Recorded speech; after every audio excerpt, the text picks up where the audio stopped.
Hey, it's the Midnight Narrator. I'll keep my voice low. Tonight's story is a patient kind of haunting. Two people, a listening house, and the small, careful choices that matter after midnight. If that feels right, stay close. And if you like calm dread at bedtime, like the video and subscribe. Had the mild color of cooled tea, and the house wore it like a shawl. James stood at the dining table with a steady cup, the teaspoon ticking against porcelain as if it were a smaller, friendlier clock. 17 days. He had followed every line of salt, every curfew for rooms, every don't look, don't answer, don't name yourself. The routine had sanded the edges off his fear. Not gone. Fear never vanished here, but dulled enough that he could breathe without tasting copper. The safe was tucked into the sideboard, hidden behind a panel that never squeaked if you slid it with the heel of your palm. He turned a dial, feeling more than hearing the tiny falls of tumblers, a code he had memorized by tracing the numbers in Victor's hand until the grooves lived in its fingers. When the lock gave, it did so politely. The envelope inside was thick and uneven, like a book that didn't want to be one. Wax seal VC compressed into a red coin. He broke it with his thumb and felt that specific wrongness you feel when you open something meant to stay shut. The letter smelled faintly of linseed oil and old glue. Victor's hand started steady, strong stems, neat crossbars. By the second page, the words leaned. By the fourth, they scraped and jittered like a violinist playing on a road with potholes. James, it began, and James read softly just above a whisper, as if speaking the words made them part of the air. If you're reading this, you've survived your first encounters and proven yourself worthy of the full truth. He sipped. The coffee had gone cool. He didn't notice. Victor confessed, page by page. Not just the rules, James knew those, had lived inside them, but the trespasses, the pride, years of quiet compliance followed by experiments, like a scientist studies bacteria, he'd written. There was a soft cough in the wall behind the stove, the sort of rattle old pipes make when they remember winter. James ignored it. Mistake one. The mirror at midnight. Victor's description tightened the room like a belt. A reflection moving on its own, mouth too wide, muscles doing what muscles can't. The voice from the glass had offered relief in the oldest, ugliest bargain. Let me be you. I'll do life better. No one will know. Victor had banished it. The ritual worked mostly, and yet he'd kept seeing movement 2 heartbeats behind his own reflection. Sometimes I do things I don't remember doing. Sometimes I lose hours, the letter said.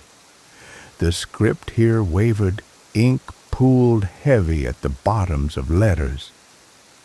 Cover the mirror. Always. Don't test this one. James breathed out and looked down at his phone's black screen.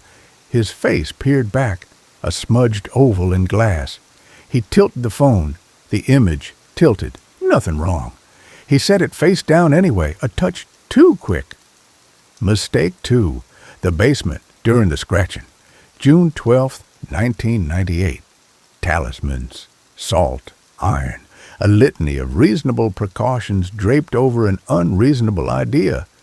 The details carried the basement up into the dining room like a cold draft. The sudden stop of scratching, flashlight swallowed by dark, stairs sweating oil that smelled like blood left out in rain. The gouged wood inside the door where no gouges showed outside. The breath that belonged to a thing big enough to have its own weather. Victor's flight, the door slamming, and that offhand, heartbreaking admission. He had dropped his grandfather's pocket watch down there. Family items have power, he wrote. For 3 weeks afterward, the voices knew things they shouldn't. The house learned. In his chair, James went still. He slid his mother's ring, plain gold, worn thin on one side, off his finger and put it in the drawer with the napkins. The silence that followed was like a nod. Mistake 3. The nursery, Halloween. A 74-year-old man, bolt cutters trembling in his hands, wanted the clean heft of knowledge more than the comfort of ignorance. James read the room into being. A crib that breathed, blankets that writhed, a music box playing itself backward like a river reconsidering its path. A rocking chair that rocked as if under the weight of someone exhausted. Then the voice, "Daddy's home. Daddy's going to stay this time." The door vanishing. Time turning rubbery. Apologies spoken into a room that moved like lungs. The apology working, not because it was magic, but because it was true. "Everyone leaves," the nursery had said. The door had reappeared like mercy. Victor had stepped out, older than he'd been when he stepped in. James realized his own hand had crept toward his chest, palm hovering over his sternum as if to keep his insides from leaning forward. He lowered it. The coffee had gone untouched. The letter changed timbre after that. Not louder. Victor wasn't a dramatic man, but closer, as if he had shifted his chair beside James's and put one spotted hand on the table. "The rules aren't arbitrary," he wrote. "They are a consensus arrived at through generational suffering." The house wasn't a villain. It was a condition, a climate, a tear in the fabric, widening year by year. Grandfather with none, father with 3 incidents, Victor with more and worse. "We're not holding a line," he wrote. "We're slowly losing." The last pages laid out 3 doors no one would want to open. Maintain the protocols and live small. Try to end it with Wexley's reversal. Ritual against ritual. Possibility against risk. Or leave and let the protections fail and whatever waited below. Learn new words in the wide world. "You're the last Cardell," Victor wrote. "There is no next heir." He dated it, January 2025, 2 weeks before his death. James read the letter twice more, then a third time with a pen, circling small things that snagged him. The way the B in basement grew heavier across paragraphs, the way the hand shook when writing the word "Daddy," the way the lines about the mirror pressed too hard into the paper, leaving soft ridges on the page beneath. He could almost feel the tremor in Victor's fingers. The paper seemed to remember it. When he finally stood, the room bobbed, a boat finding its level. He dialed Blackwood before he could talk himself out of it. The attorney picked up on the second ring, voice already braced. "Mr. Cordell, how did he die?" James asked. "In his sleep," Blackwood said. "Peaceful, according to the coroner." A breath. But what? "The housekeeper found him on the 3rd floor landing," Blackwood said, the words careful, as if each had corners. "Lying near the nursery door, smiling."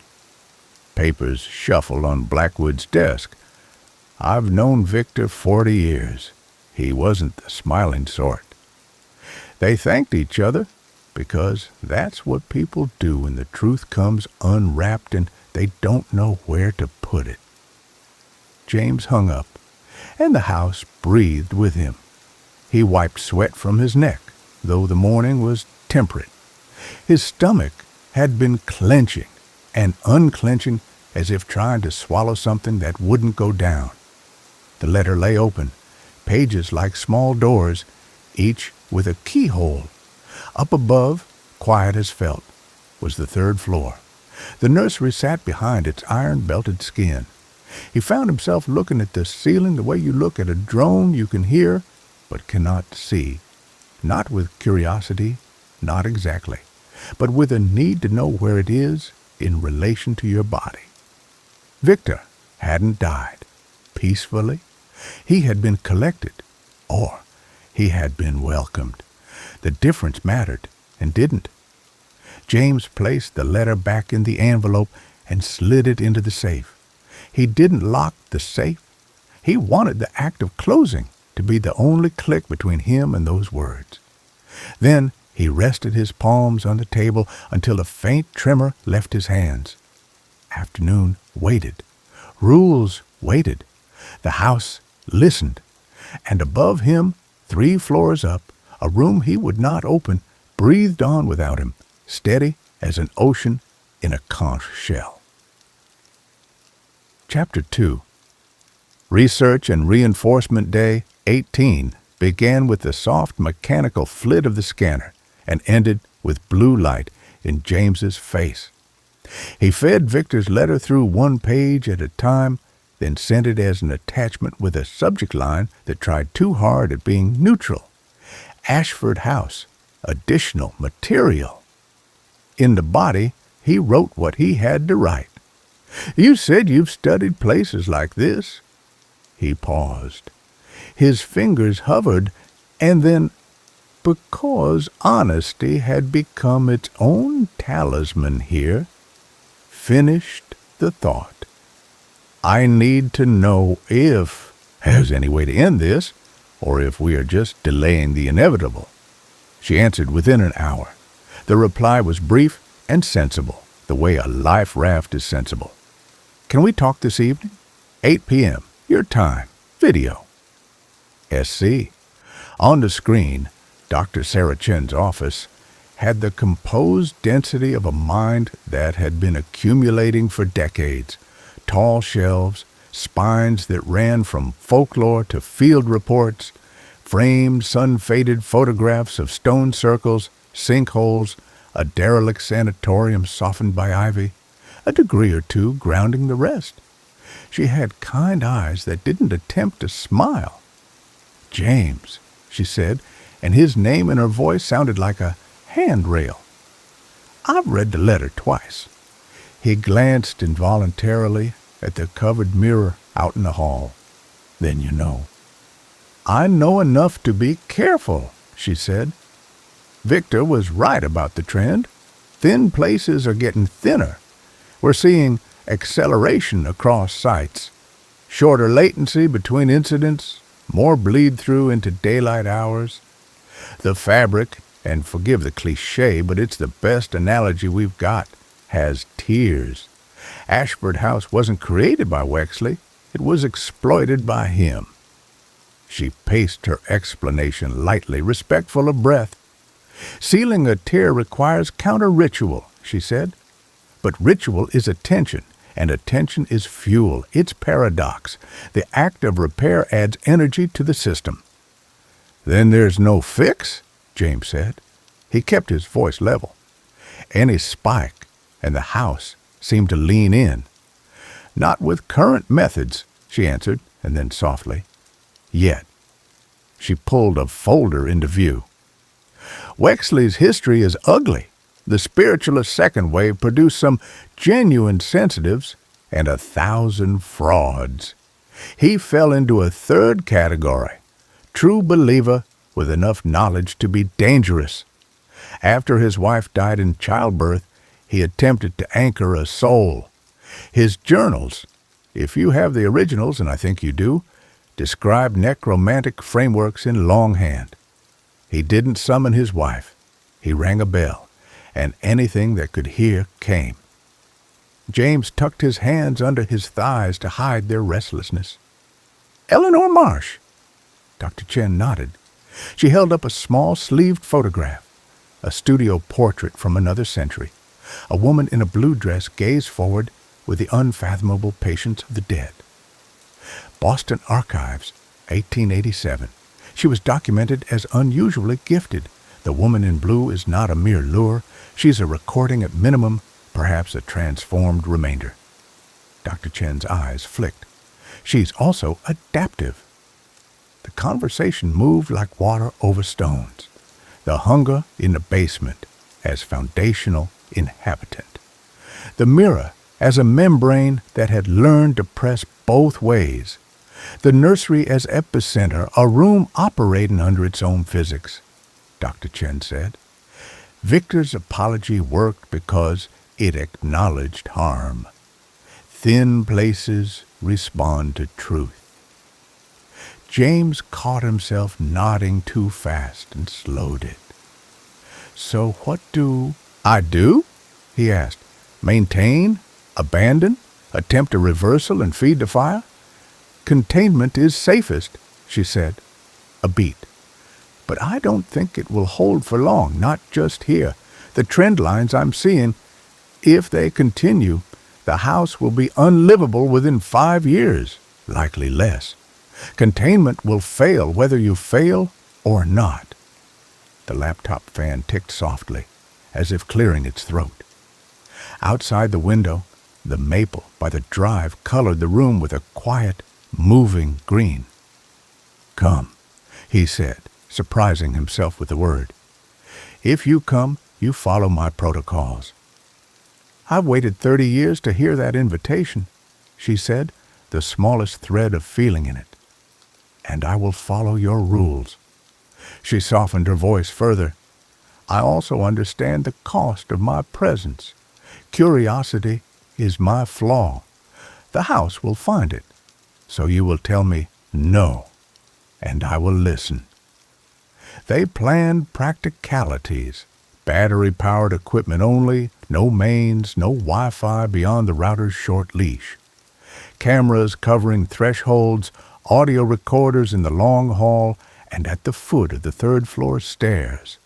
Salt refreshed daily for the first week of her visit. She would arrive Friday at 4. When the call ended, the house felt heavier, as if a chessboard had been set up in a room where no one had played in years. Days 19 to 22 slid by in small, righteous labor. James worked at waist height with a measuring spoon, refreshing each white line until it gleamed like chalk. He tested locks, tightened hinge screws, oiled bolts with a rag that smelled of eucalypt and iron. He wrote observations in the neat freehand that kept him steady. Day 20, dusk. Blue dress sighted at the upstairs landing. Did not engage. Door that never exists appeared for 17 sec. Dissolved. He set alarms, one at dusk to remind him to cover the mirror, one at midnight to stay away from the study, one at dawn to breathe like a person who belongs to morning.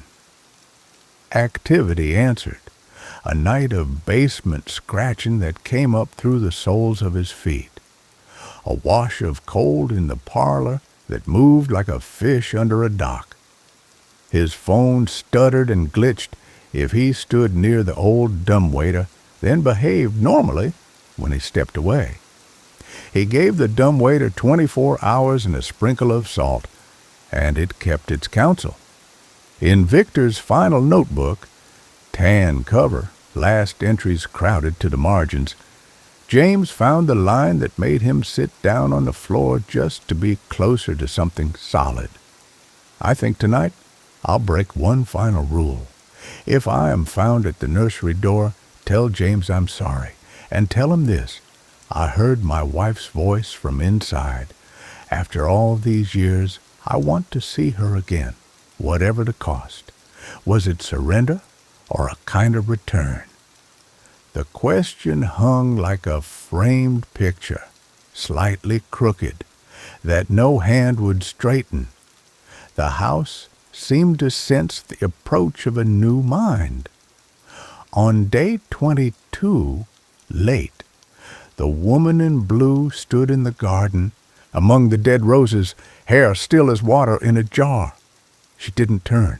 She waited until he noticed, then lost focus, as if someone had breathed fog across a window pane and was gone. At midnight, he closed the laptop and found a new message pulsing. Arrive Friday, 4 p.m., bringing equipment and protection. Also bringing something you'll want to see, the only surviving photograph of Eleanor Marsh.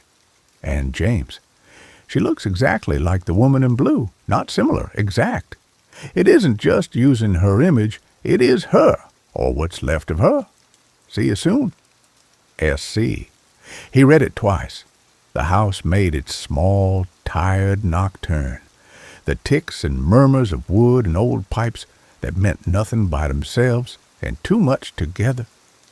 James covered the mirror again with both hands, smoothing the cloth as if tucking in a restless child. Then he sat on the bottom stair and listened to the third floor the way you listen to the ocean in a shell, not for words, but for the shape of a sound. Chapter 3. Dr. Chen at the Gate. Friday came on like a held breath, finally let go. 4 o'clock drew a thin pencil line across the day, and James waited on the porch, hands in his pockets to keep them from narrating his nerves. The gravel drive, usually a gray thread through trees, woke to the slow approach of tires. An SUV idled at the gate as if asking permission. The house listened. She stepped out with the deliberate calm of someone long practiced at make her first steps count. Early 60s, hair clipped close for field work, practical layers. One hand held a small camera, the other rested on a hard-sided case she'd hauled up by herself. She did not speak at once. She took photographs from 3 angles, like a surveyor mapping a shoreline, then paused with her toes at this property line. "The air changes here," she said finally, and looked not at James, but at the ground, at the invisible seam where the county's ordinary ended and the house's weather began. "Can you feel it?" "I used to," he said. "Now I think it's just how air feels to me." "That's adaptation," she said, and her mouth softened with something like pity. "Usefulness and danger in the same coat." She rolled the gate open with a careful hand and came up the drive, pausing twice to write short notes. James took one of her cases, lighter than it looked, and led her up the stairs. Inside, the afternoon was the color of old linen. The mirror stayed covered. The cloth made a quiet little sway in the passing, like someone holding in a cough. In the kitchen, he set her equipment on the table. She touched the wood as if greeting a patient. "You've kept it clean," she said, and then, because names should be exchanged like bread, "Sarah." "James," he answered, though they both already knew. The tour moved room to room with a measured pace. He explained rules like posting small signs on fences other people can't see. She echoed details back so he could hear them in another voice. No study between 2 and 3. Basement stays shut if it scratches. Mirror covered at dusk. Names withheld. Nursery never. She was steady until they passed the covered mirror. A tremor crossed her right hand. A bird deciding not to fly. At the basement door she stood with her EMF meter and did not need him to tell her to step back. "It's awake," she said. It wasn't scratching yet. Still, awake was the right word. They set devices where devices might matter. Battery-powered cameras at the ends of halls and watching thresholds, lenses blinking with patient green, temperature tags under the landing and near the kitchen arch, audio recorders like black stones set in corners. She refused the house current and ran a tidy snake pit of cables to her own power banks. "The fewer invitations, the better," she said. When the tour looped them back to the dining room, she unzipped a flat folder and slid out a sleeved photograph, placing it on the table with a care that asked for silence. A studio portrait, 1887 by the look of it, A young woman seated, blue dress like a held breath, hair gathered, face composed in a way that resisted the word expressionless. It wasn't blank, it was patience, depth held still. Eleanor Marsh, Sarah said. James didn't realize he'd been bracing for similar. What touched him instead was the word he didn't want, identical. The woman from the hallway, the garden, the one who appeared where doors weren't, looked at him from a century away. The paper smelled faintly of dust and cardamom from whatever box had kept it company. She died 3 weeks after this was taken, Sarah said, her voice slowed to fit the gravity of the sentence. In trance. Wexley's notes suggest a prolonged contact state. The human brain isn't meant to hold that long. Is she? He stopped. Naming things here was like baiting hooks. She is a remainder, Sarah said carefully. A recordant at minimum, possibly a consciousness braided with other residues. I won't guess beyond that. Guessing feeds it. Twilight settled with its usual thrift, taking only what it needed. They agreed on a baseline night. Observe, document, no interventions beyond the routine. James made coffee strong enough to hold a spoon. Sarah logged timestamps by hand in a little field book that already smelled like the inside of a rucksack. By 10, the house began its small weather. Temperature shrug in the parlor, EMF drift near the foyer, an audio recorder picking up a tone below hearing that felt like pressure in the jaw. Constant output, Sarah said softly, half in wonder, half in grief. Most places flare. This is ambient. At 11:45, standing near the kitchen, the EMF meter on Sarah's palm hit its red and stayed there. The basement door breathed cold. They heard it together, a single neat scratch across wood, as if to announce the beginning of a performance. Then nothing. Then a voice, almost tender, shaped to fit the listener. Sarah. It spoke her name with the intimacy of a colleague met after years. Sarah Chen, come down. You've studied us from far away. Come see it close. James moved without thinking and put his hand on her sleeve, 2 inches from the cuff. Don't answer. Her face had gone pale in a way that had nothing to do with fear and everything to do with recognition. It knows my name, she whispered. I never gave... She shut her mouth, like closing a window in rain. They backed away together until the cold unhooked from their clothes. The scratching returned in a fury as they left the kitchen, then stopped on the dot of one as if the show had a union call. In the parlor, they sat like people who'd been walking uphill. Sarah rubbed her forearm once, a gesture that looked like finding herself again in her skin. I have never, she said, and stopped there. I have never had a site use my name without prior engagement. She drew a small square on her notepaper and shaded it lightly as if to give her hand something useful to do. It learns. They split the night in shifts. She from midnight to 3, he from 3 to 6. James lay on the couch, and even his heartbeat tried to tiptoe. At 2:03, he woke to the soft, indecent light of a screen and the kind of silence that means a decision is about to be made. Sarah's laptop sat open on the table. On one camera feed, the hall facing the long mirror, someone walked toward the lens with the gravity of a bride who forgot she was a bride. Blue dress, hair gathered. The camera drank her in. James stood without thinking. The parlor felt suddenly too far from the hallway, as if the house had added length. He went anyway. In the feed, the woman in blue stood so close to the camera that her pupils were planets. Her mouth moved, and the audio recorder played the sound evenly, unremarkable as tap water, except for the content. "I remember you," she told Sarah, though Sarah wasn't in the frame. "You wrote about me in 1998. You were kind." Sarah's voice, off-screen, smaller than he'd yet heard it. "Eleanor?"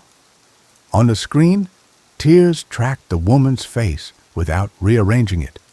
"I was Eleanor," she said, and in the saying carried exactly the weight of that past tense. "Now, I am something else.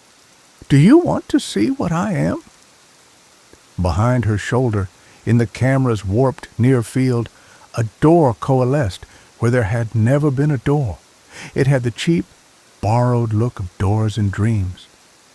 By the time James reached the hallway, Sarah was already there, not touching the doorknob, but close enough that closeness might be taken for consent. The woman stood beside the door. No breath, no heat, only presence. The way certain paintings are louder than others, even in quiet museums. "Sarah," James said, and heard how formal he sounded. "You're following a rule or breaking one. Choose." She blinked, and the room's size returned to normal. The hallway shortened back to its generous but human length. She swallowed. "I was going to—" The sentence died like a moth at glass. The woman watched them with a kind of infinite politeness. If sorrow lived there, it lived at sea level, part of the climate. She tilted her head, not coy, just curious, and in a voice that contained more than one voice said, "Rules made me. Rules unmade me. Rules will make you." The door closed without sound. The wall remembered itself. The woman took one step backward and then another, becoming less present in a way that did not mimic vanishing so much as the softest possible forgetting. When she was gone, the hallway felt suddenly like a hallway again, and not a throat. Sarah's knees wavered. James put his shoulder under her hand without comment and let her lean. On the way back to the parlor, she laughed once, a short, furious sound at herself. "Curiosity," she said. "I warned you." He poured water and set it in front of her. Her hands cupped the glass as if it were a small animal with a fast pulse. "The meter's redlined," she said, voice back in its harness. "All of them. The audio shows that chorus phenomenon Victor described, multiple voices layered to approximate one. She is not alone in herself." Morning arrived with its gentle absolutions, birdsong, coffee, a rectangle of clean light on the table. Embarrassment is a daytime animal. Sarah fed it a few crumbs, then shooed it. "Containment works because it starves them," she said, tapping charts that proved what James could feel. "But the slope is ugly. If this curve holds, your protocols will stop holding. Months or years, not decades." James looked up the stairwell to where a padlock and iron strips made a child's drawing of protection on a door no child should have. "Then we choose a door none of us like." She pinched the bridge of her nose. 1. Abandon and pray the membrane is territorial. 2. Maintain and run out the clock. 3. Attempt reversal, knowing the paradox will feed the tear as we try to sow it. He let the possibilities sit without ranking them. The house seemed to appreciate the restraint. They spent the rest of Saturday listening more than speaking. When they did talk, they did it softly, as if their words might leak under doors. Data piled up in a tidy rows that meant little alone and too much altogether. By late afternoon, both of them were quiet with a special kind of exhaustion, the kind you get when certainty has been taken from you politely, with documentation.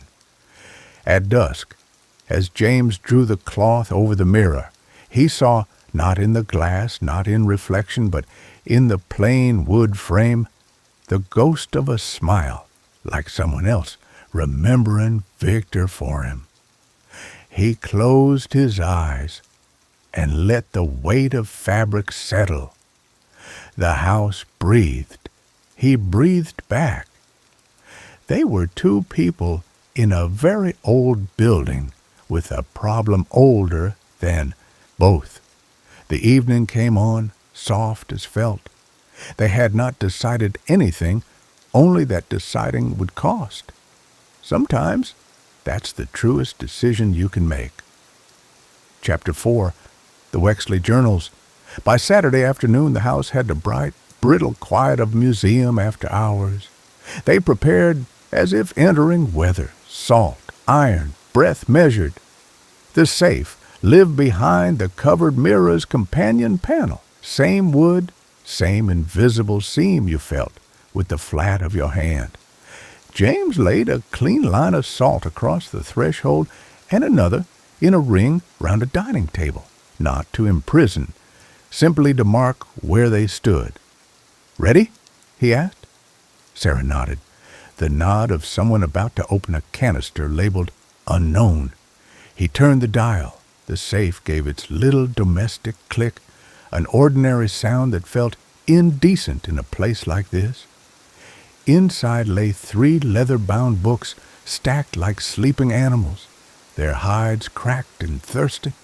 Beside them, a folded square of black cloth, a ring in a velvet sachet, a daguerreotype wrapped in tissue, a twist of hair the color of old straw tied with blue thread, a pressed sprig of something once fragrant. Sarah photographed each item before they moved anything, the soft shake of the camera like a respectful cough. "These stay," she said of the artifacts. "They hold too much of someone." They lifted the journals out with both hands. Leather spalled under fingers, no matter how gentle. The first bore no title, only an embossed wreath, and inside the front board a name in sepia, Cornelius H. Wexley, 1885. The second, 1887 to 1889. The third wore its years like scars, 1889, 1891.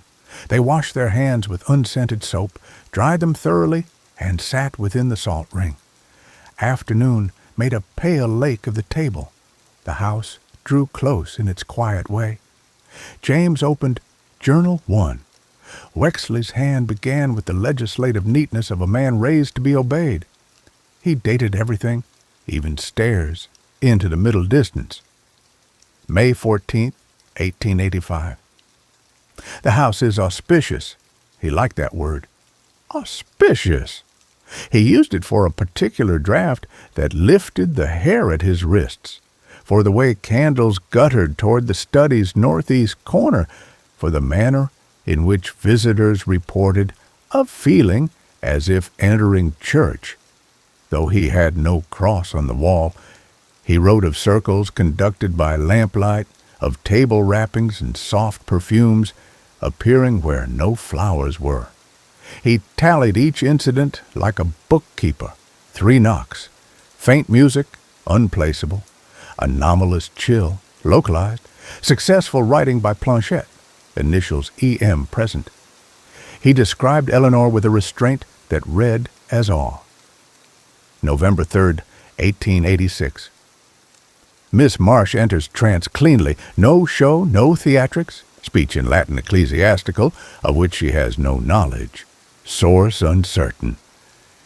He noted her hunger after sessions, the way she stared not at, but past people, as if listening to a conversation one room over.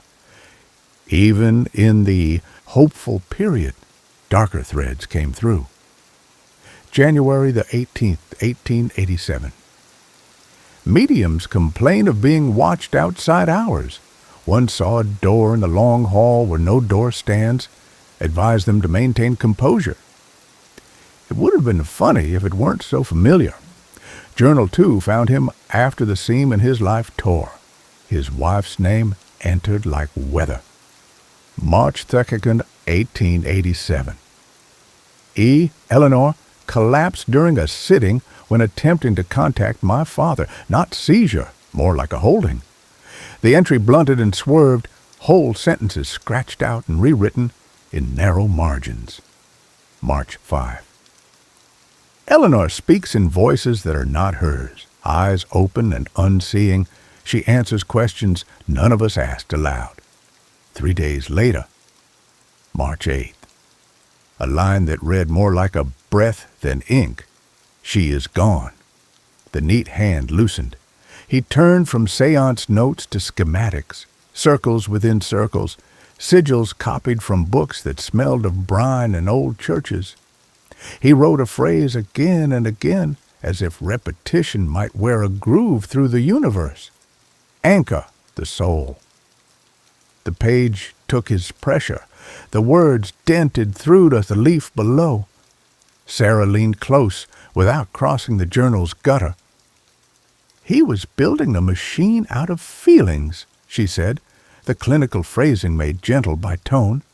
He thought grief was a lever. They read in alternating pulses, James tracing aloud a paragraph or two, Sarah annotating time, place, weather, whatever data might later explain what poetry could not. Wexley argued with an invisible peer. July 18th, 1888. The barrier is not moral. It is mechanical. August warrant. If one may attract the attention of a soul, one can bind it. Cordial binding is not enslavement. The man could justify anything in longhand. Then the nursery began to appear between lines, as if the house itself had chosen a font. September 30th, 1889. The room above the tower stair resists simple measures. The child's things vibrate at night when no carriage passes. October 10th. I prepared the cradle. A vessel must be furnished. He clipped a lock of hair to the page with sealing wax. The hair remained dulled by a century. Sarah took a breath through her nose and let it out with the slow control of someone stepping back from a ledge. Patrata, October 31. His ink had thinned to the color of steeped tea. He wrote that he had cut through protections installed by the previous owner, superstitious iron, to restore conductivity. He wrote that he sang to the empty crib because the room required a human interval, and if he supplied it willingly, then perhaps the house would stop taking it. He didn't describe what answered. He drew instead a rough crib, a chair, the far wall replaced by a darkness he shaded with the side of his pencil until the page shone with graphite. In the margin, door gone. Then, fainter, voice says, stay. The third journal was the color of a storm. The dates spaced out, then tangled. Entries stacked like desperate receipts. He recorded people who stopped coming to circles, neighbors who crossed the street when he walked into town, a carpenter who refused to enter the house to repair the banister and left the newel post on the porch like a loaf left for a sick neighbor. He wrote, November 20th, 1889. If the dead may be returned, what is a rule but cowardice? He wrote, December 2nd. The basement sings. He wrote, every few pages without context, Eleanor, forgive me. Note how often he speaks to her without expecting reply, Sarah said quietly. Even then he knew she could not answer in any way that would comfort him. They read until the light thinned. James turned on a lamp that wore a yellow shawl of shade, and the room slid into the hour where ordinary sounds go barefoot. Into lamplight, Wexley's last winter arrived. January 4th, 1890. Child as vessel proved untenable. The sentence ended there. The next page began with a new method, and then broke into arithmetic, or what at least looked like it, columns and sums with symbols as operators James didn't recognize. In the margins, Latin brushed shoulders with recipes and nonsense. The nonsense worried him more than the Latin. One entry snagged James's attention by being almost kind. January 29. I heard her humming today in the long mirror, though the glass was covered, a tune without notes, he wrote. If I can find a place between, perhaps I can unmake the harm. The word between had been written, then overwritten, until the paper threatened to go. The last pages smelled faintly of damp. The hand lost itself, regained itself, lost again. March 9th, 1891. The door in the tower appears and disappears at its pleasure. I confess I am not master here. March 12th. To leave would be to loosen something that should not be loosed. March 17th. Simply gone a while. The journal ended without ending, the final sheet torn ragged as if interrupted by a hand not his. The backboard bore a faint transfer of graphite from that shaded darkness drawing. As if the dark had printed itself on anything it touched, they sat a long minute in the small stillness that follows old pain. The house, perhaps recognizing its own story told aloud, settled around them like a coat over shoulders. What did we learn? Sarah asked, not rhetorically. That grief makes holes, James said, surprising himself with the quickness of it. And rules are stitches, and stitches aren't the same as healing. Sarah nodded once. And that the nursery is not a room so much as a condition. Wexley's language shifts from place words to process words, and his between keeps showing its teeth. They returned the journals to the safe with care that wasn't only archival. James re-salted the threshold. He set the ring back in the drawer where his mother's band lay, heavy with the quiet of things that had touched skin and learned its warmth. Night was not yet dangerous, but the house had its own dusk curve, and they had no desire to ride it too close to the line. In the parlor, coffee steamed like an offering. Sarah built a neat stack of notes, dates bracketing names, bracketing phenomena, in a scaffold of pencil. What's the part you don't want to say out loud? James asked. That any counter-ritual requiring those artifacts risks feeding the nursery precisely what it wants, she said. Emotion, attention, lineage. The lock of hair is not a relic. It's a key. We don't touch it again. Agreed, he said, and felt gratitude flower in his chest at the simple strength of a rule that could be made and kept in the same breath. On Sunday morning they tried daylight reading. Sometimes facts behave better when the sun is up. They mapped Wexley's dates against family journals. Tobias in 1924, mortaring tunnels that refused to stay mortared. Victor in 1998, apologizing to a room and being answered. The trend line Sarah had shown him in graphs now had human names pressed into it like thumbprints in wet bread. Acceleration was no longer abstract. After lunch, the house idled, the kind of idle that made you think of a cat's tail flicking. Sarah looked toward the stairs, then away. We don't even walk past the nursery today, she said, a rule born whole. James agreed. They kept to the first floor, to the plainness of floors you can map. He tested the bolts on the basement door with 2 fingers, then withdrew his hand when the wood cooled his skin more than wood should. Evening approached, careful as a librarian. James covered the mirror, palm smoothing the cloth as if calming breath. Somewhere above, a single board clicked the way old houses click when they remember they're tall. He looked up, not with invitation, just with acknowledgement. Tomorrow, Sarah said, not specifying what tomorrow would hold because naming feeds it. We choose what not to do and call it progress. James smiled because he needed to practice it. That's a kind of science. That's a kind of survival, she said, and the lamp hummed a little like something alive and content to be. They turned down the room. The house listened. Chapter 5. Baseline, broken gently Sunday, wore its quiet like a cardigan. Low clouds made the house feel taller, the way overcast makes church spires seem a little nearer to your head.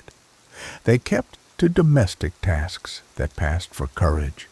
Laundry, notebook indexing, a new row of labeled mason jars. Salt, fresh, salt, used, discard, nails, iron, candles, beeswax only. Survival is partly clerical. James had learned that fast. By late afternoon, Sarah had built a small island of order on the dining table. Laptops closed, graph paper aligned, pencils squared in a row like fence pickets. "We repeat last night," she said. "No experiments, no engagement, no walking toward anything that appears where it shouldn't." "Containment," James said, and the word felt like a low wall you could sit on. They ate simply, soup heated on the portable burner, bread with butter that tasted faintly of the fridge's old ghost. At dusk, he covered the mirror with deliberate hands. The cloth settled without the little shiver it sometimes gave him, and he thanked it in his head for behaving. The first hours of night passed in small data. Temperatures stepped down the way they should in an old structure. EMF lazily rose near thresholds and fell in rooms with plain corners. The long hallway camera picked up motes that were not anything except what cameras make out of dust. "Boredom is a kindness," Sarah murmured, hand steady as she logged. At 11:38 p.m., the kitchen changed its mind. It was nothing dramatic. The refrigerator motor cut out mid-hum, and with that subtraction, the room's silence stopped being neutral. James felt it as a soft tightening under the ribs, the way you feel a storm 2 hours before it goes to rain. Sarah's EMF meter twitched, then liked the new place and stayed. "Baseline rising," she said. Her voice went narrower, like a beam. "Hold position." They held. 2 minutes, 3. The house made exactly no sound. Then the basement door exhaled cold, polite, as if not to startle, and the scratching began. James had heard it enough times to know its dialects. The evening scratch was always tidy at first, each drag across wood almost careful. Tonight, it wrote a pattern he hadn't heard. 2 long, 3 short, a small pause, then the same again. He set his palm on the table to stop it from lifting toward the deadbolts out of pure old reflex. "Wrote deliberate," he said softly. "It's knocking like a person who knows we're timing them."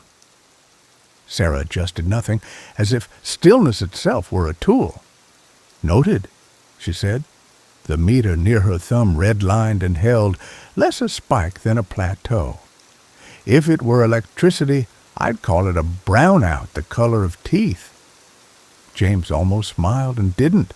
Wordplay felt like whistling, and he'd promised himself he wouldn't whistle here. The scratching stopped on its hinge of silence. Then the voice came. It chose a register that was not a human throat, but borrowed its courtesies. "Sarah," it said, light as an acquaintance meeting you at a conference, "we've tidied for you. Come down." On the device in her hand, the needle didn't so much move as ask for a second hand to point with. Her face did nothing. "Not tonight," she said, and James's heart pinched until he realized she had spoken without sound. Her lips had shaped the words, but nothing left her. The refusal lived in the muscles of her face, instead of in air. The voice tried again, as if testing settings. Dr. Chen. It tasted the title like a candy and set it down.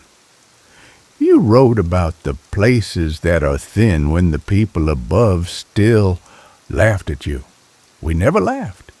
She tapped her pencil once against the table, the tiniest metronome. The basement door, hearing refusal in that metronome, shifted tactic. James, it said, and when it said his name, he saw, stupidly, his own face at age 7 under a blanket while his mother sang Lavender's Blue to a fear he couldn't form. The door didn't sing.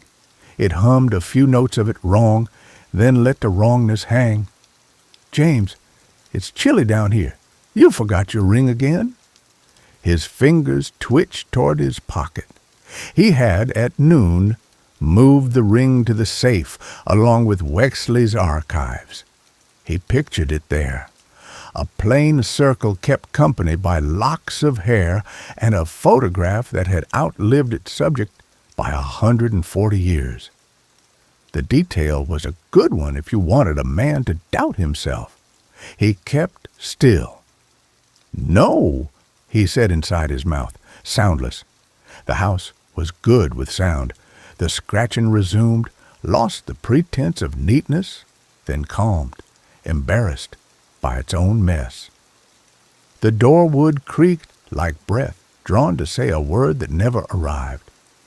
At 12:59, a faint tap came from within the wall beside the stove, as if something had traced its own route up from the cellar and found nowhere to go. The audio recorder on the counter heard it and wrote it down in frequencies too low to feel. At exactly 1, the cold let go the way a hand lets go of a doorknob it has no business holding. The EMF needle slid back to ordinary mischief. Somewhere in the parlor, the old clock remembered it was a clock and ticked like a calm heart. They didn't talk for a while. They wrote. Writing was breathing, only with pencils. Same patterns as last night. More domestic, though, Sarah said at last, and the word domestic landed strangely in James's ear. You mean it set the table, he said. She nodded. It set the table. At 2:15, James took his turn to walk the first floor slowly, the way you walk past a sleeping cat, not to wake it, especially not to step on its tail. He checked the window salt with a postcard edge. He breathed through his nose by the covered mirror and felt nothing except his own absurdity at bracing for things that did not happen. He almost laughed then. The almost laugh felt like a good banana peel to slip on, so he didn't. In the hallway, 2 cameras faced each other at oblique angles, little green eyes that never blinked. For once, they gave him comfort. Machines recorded. Recording gave you edges, even if the edges cut. When he came back to the parlor, Sarah had arranged graphs into a small triptych. The lines of escalation, activity by hour over the last 2 nights, were cousins, not twins. Your house likes the 30 minutes before and after midnight, she said, tapping the peak. It also likes mirrors, literal ones, and behaviors that rhyme with mirrors. The basement repeats your names back to you. The woman repeats your grief. Wexley repeated his own harm until the room became a grammar for it. I don't want to be a grammar, James said. It came out too quick to sound like a joke. Then speak differently, Sarah said, the kind of answer a friend gives you when she is very tired and very honest. They slept in shifts again.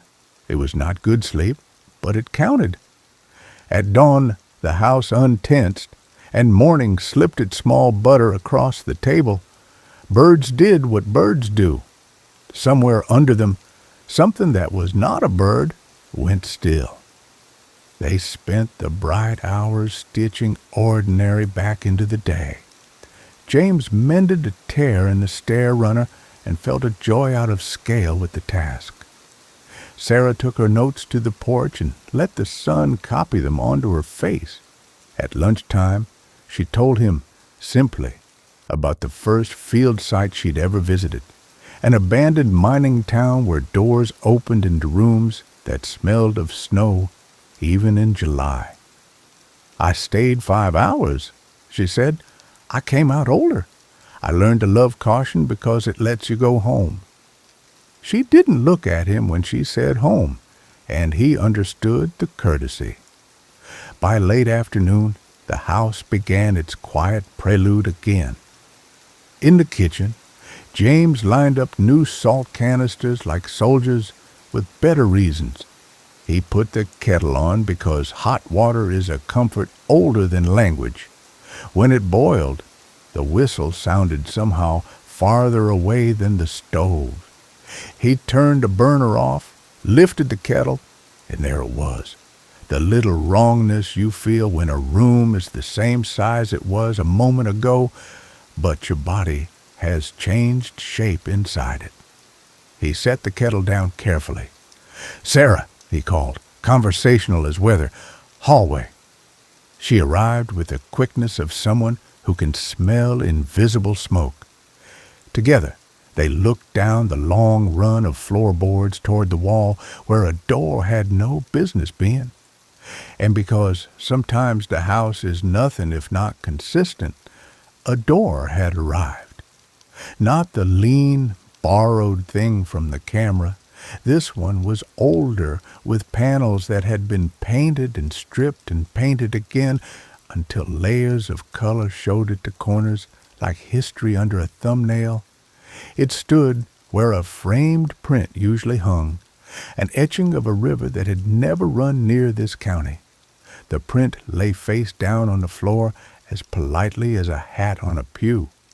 James didn't move, neither did Sarah. They had promised not to. The door waited the way ponds wait, for a stone, for a boy, for a name. "Look at the frame," Sarah said eventually, very softly. The frame didn't meet the wall, not quite. At the top left corner, reality had made a small error. There was the faintest seam, a thread's worth of gap where you could have slid a playing card. "Between," James said, and he didn't know if he meant the word or the place or the way it felt to say it. The doorknob turned a degree, then turned back, like someone reconsidering a question. A breathy sound came through, not voice yet, more like a room clearing its throat. They stood their ground. They said nothing. They waited as if patience itself were a brace you could lean against. The door didn't open. It eased out of focus in that soft way things do when you've been staring too long and your eyes decide to protect you. The seam disappeared. The frame remembered the wall. The etching was back where it belonged, no glass cracked, no hook bent, as if it hadn't been lifted and set down at all. "Thank you," Sarah said to no one. Gratitude was not attention, not here. Gratitude was a kind of dust cover. James released a breath he'd been holding since the kettle sang. "Bass line broken," he said. "Gently." She nodded. "And that is its courtesy spent for tonight." Evening thickened. They refreshed the salt lines as if tracing prayer across the thresholds of a small, stubborn church. The house hummed along the edges of itself like a string tuned just shy of the right note. They tuned themselves to it, not to harmonize, just to hear. Upstairs, behind its belts and iron, the nursery remained an idea with stairs leading to it. James did not look up. He did not look down. He looked at the table, at the journals, at the neatness of their own hands, and felt, only for a moment, like a person whose choices still mattered. Chapter 6. The Quiet Arithmetic of Risk. Monday woke like a throat cleared. The rain had worked in the night, a thin, practical rain that left the maples shining and the gravel tighter underfoot. James made oatmeal as if he remembered how to be a person whose morning had belonged to oatmeal once. Sarah spread her notes like a small city, avenues of dates, alleys of hypothesis, a plaza where decisions might stand and be looked at from all sides. We put the choices where we can see them, she said, drawing 3 tidy boxes. 1, maintain. 2, abandon. 3, reverse. She did not number them like a dare. She numbered them like shelves. Maintain buys time, James said. He traced a finger along the edge of a pencil but didn't pick it up. Time for what? I don't know. Time to keep people safe while we think, Sarah said. Time for the world to move under us in some helpful way. Time for the house to change its mind. She said the last, not to be clever, but to admit that sometimes wish and plan wear the same coat. Abandon, James said, and the word landed like a suitcase he had no place to store. We don't know what happens if the protections fail without a keeper. Maybe nothing. Maybe... He gestured in a circle that managed to mean state lines, neighbors, everything with a heart and a porch. Reverse, Sarah said, and even the paper seemed to listen. Ritual with Wexley's notes. Counterwork. Names said in a room that eats names for sugar. She glanced once toward the safe and away. It's the one that feels most like acting, which is why it's dangerous. They left the boxes drawn and the pencils neat, and the answers uncommitted. Sometimes the kindest thing you can do to a decision is not hurry it.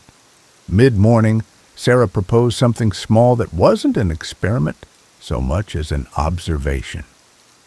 Not a test, she said. A picture taken of a picture. She set a hand mirror, modern glass, cheap frame, on a plate, then drew a salt circle around the plate, a ring fat enough to be a road. We aren't asking. We're only watching whether the house tries to step through a smaller door if a smaller door is offered. James did not love mirrors, even under cloth. He loved this one more for being new, impersonal, the sort of thing that remembered only faces at bad lighting angles. He placed it carefully, looking not into it, but at its edge, the way you look past a dog you don't know. They positioned a camera above, a cautious eye to see if the mirror would behave like a plain slice of glass or try to be a throat. The house said nothing. The house rarely said anything when saying would make your choice easier. They gave it an hour. In that hour, Ordinary made an honest bid for center stage. James fixed a hinge, and the hinge said thank you in the way hinges do, by not announcing themselves for the rest of the day. Sarah copied figures from her field book into a simple spreadsheet, the kind with no colors, just numbers that agreed or did not. The kettle boiled, and this time the whistle sounded exactly where it should. At the end of the hour, the mirror held only ceiling and light fixture and a small piece of the camera itself. The salt ring glittered like frost. Good, Sarah said. Good is not proof. Good is just good. She put the mirror away with 2 hands, like a librarian shelving a book that had been known to fall open to the wrong page.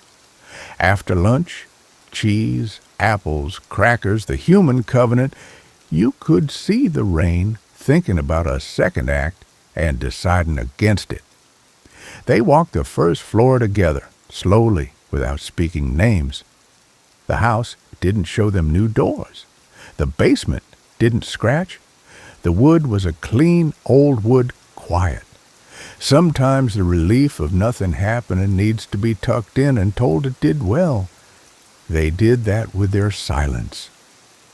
"I keep thinking about what Victor wrote," James said finally, as they stood in the long hall. "He apologized in the nursery, and the room answered, not because apology is a kind of password, but because it was true." Sarah's hands rested together loosely, fingers steepled without church. "Truth is a hard thing to quantify in a lab," she said, "but I have seen thin places respond to sincerity like heat to metal. The nursery was built on a lie, that he could return someone he loved and place her where he wanted her. Truth unhooked the latch for him once. He did not stay away after." "Because grief is heavy," James said. "Even when the door closes, you still lean on it." They spent the afternoon building a small ritual of their own that wasn't a ritual at all. Just careful repetition meant to remind muscles what to do when minds were tired. They refreshed thresholds. They checked batteries.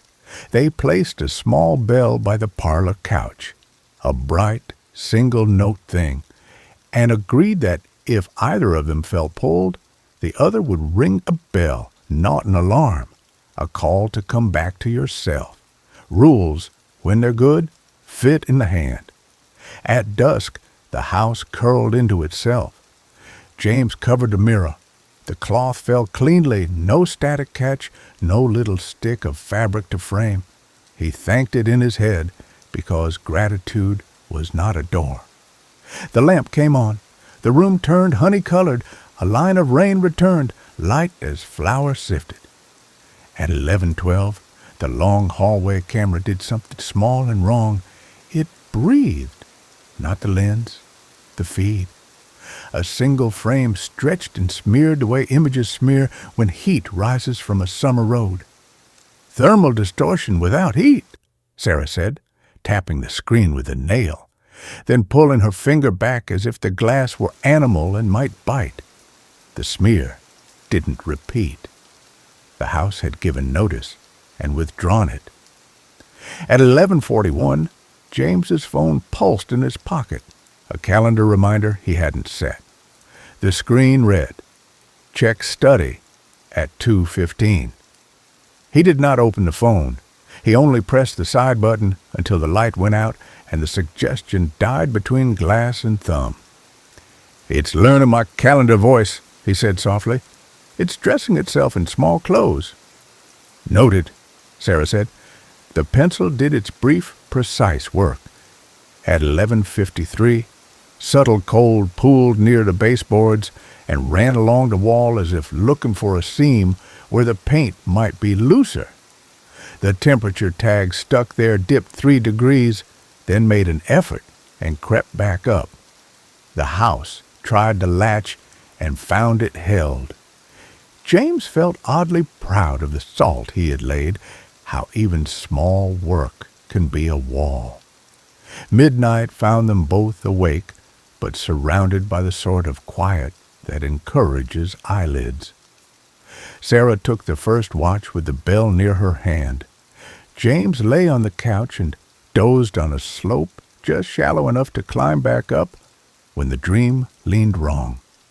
In that half-sleep, he heard a lullaby. Lavender's Blue, sung a beat too slow, and his body reached for the bell without waiting for the rest of him. Sarah tapped it once, bright silver note, and the song lost its place the way a sentence does when interrupted by kindness. He mouthed, "Thank you," without sound. She nodded, without looking over. At 12:27, a sound came from upstairs that wasn't a step and wasn't a board settling. It was the rhythm of a chair rocking without weight, not a threat, an announcement. Sarah wrote, "Nursery present, no further action. Names withheld, distance kept." At 12:59, the basement door gave one very gentle scratch, like a cat deciding against attention. At 1:00, The kitchen breathed warm again. They marked it. They let it go.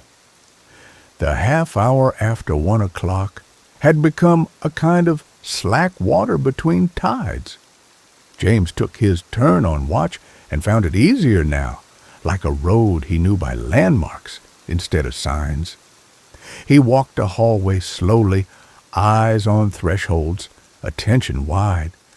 The etching on the wall, the river that had never been nearby, hung square. He studied it until the river began to feel like a river and not paper.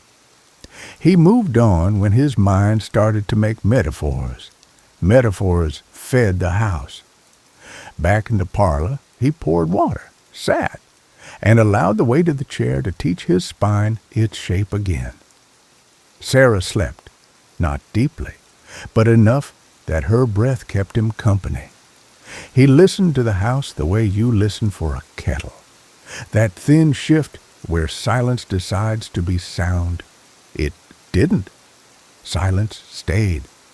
At 2:17, he felt a small tug in the back of his head, as if a thread had been tied there months ago, and only now someone had given it a thoughtful little pull. He recognized the flavor of it, the mirrors wanting, the way reflections make promises.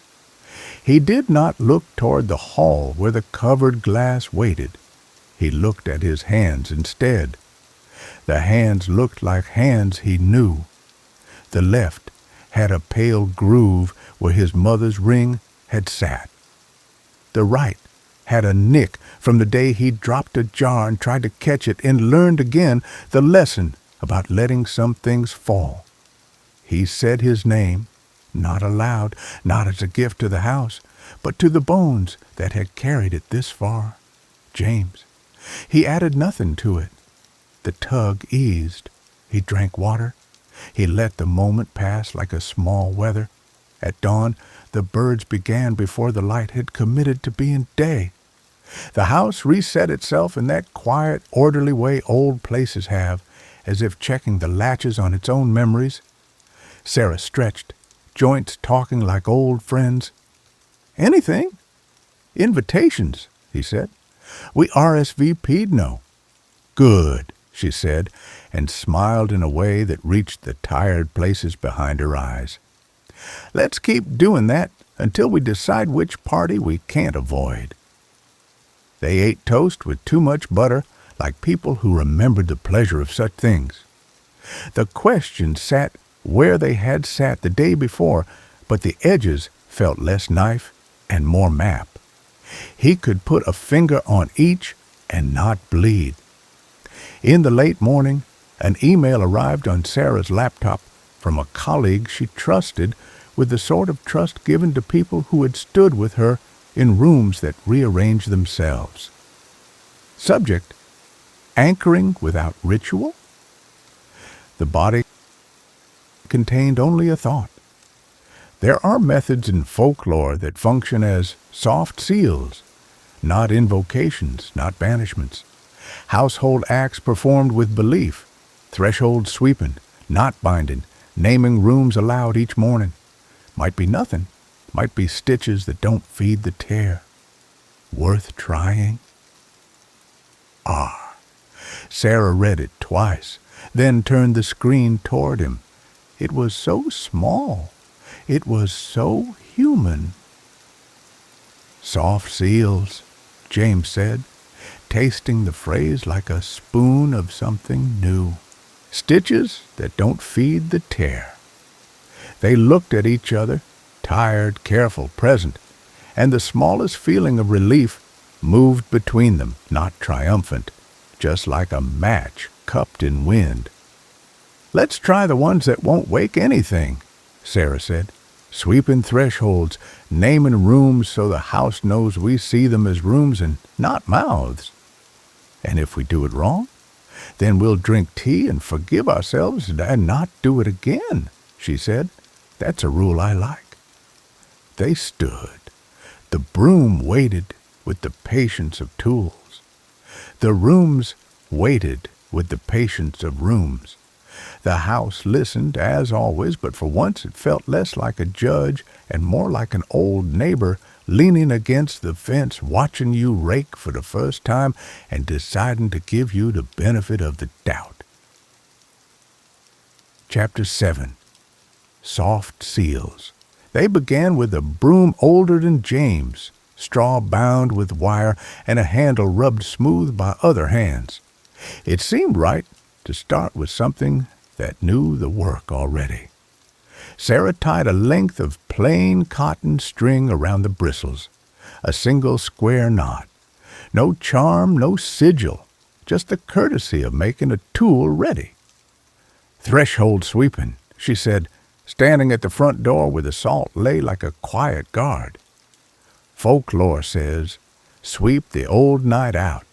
Keep the new day from tracking mud into your head."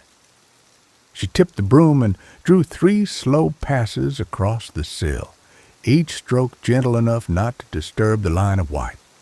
Dust lifted, then settled. "We don't petition. We don't command. We practice." They went door to door, room to room.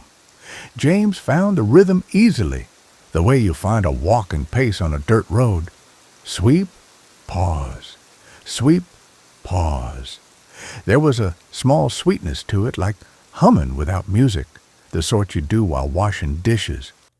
He spoke each room the way you'd introduce a shy guest at a party, not to pin it down, only to let it know he saw it.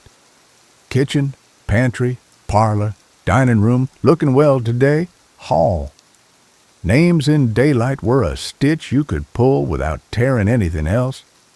Upstairs, he stood at the top step and did not look toward the tower hall where the nursery waited behind iron. He named the landing anyway. "Landing," he said. "Just a landing." The word felt steadier in his mouth than it had the week before. Back downstairs, Sarah opened her notebook to a blank page and wrote the date. "Soft seals begin," she said. "Observations, room temperament, incident frequency, physiological response." She glanced up. "How's your heart?" "Staying in my chest," he said, "which I'll call progress." They added knots to the work because knots are old and have good reputations. At each interior door, they tied a short red thread around the latch and finished it with a square knot and a surgeon's knot on top. One for staying, one for certainty. No blessing. No words that would flash like signs in thin places. The threads held the quiet the way cloth holds sunlight after the window is shut. At noon, as if responding to the house's usual habit of making noon and midnight rhyme, they paused and ate at the table with the journal still sleeping in the safe. Buttered toast, sliced pears, tea that didn't try to taste like anything but tea. Domesticity is not a spell, James thought, but it can be a fence. The house kept its counsel through the afternoon. Even the refrigerator hum came and went without making the air around it strange. In the hallway, the etching of the river hung square and unremarkable. James stared only long enough to be sure it was holding its place in the world and not auditioning to be a door again. They took a turn outside while the light was soft, a small walk around the porch, the boards whispering under their feet in the kindly way old wood does. The maples hung their leaves like damp handkerchiefs. The gravel drive wore last night's rain like a shine. "Edges," Sarah said, resting her hand on the porch rail. "We're maintaining edges." James found he liked the phrase. It felt like good work for a person in a house like this. They went in when the sky took on the pale yellow that always inevitably dried into gray. On the hall table sat the handbell, small and confident. Sarah moved it 2 inches closer to the parlor so her hand would find it without thinking. "Not for alarms," she reminded him. For returns. At dusk, he covered the mirror, the cloth falling with the obedient weight of a curtain in a theater before a 2-member audience. The fabric kissed the frame and stilled. He smoothed it once, palms flat. The instinct to say thank you rose and fell. He let it fall. Gratitude didn't need to be spoken to count.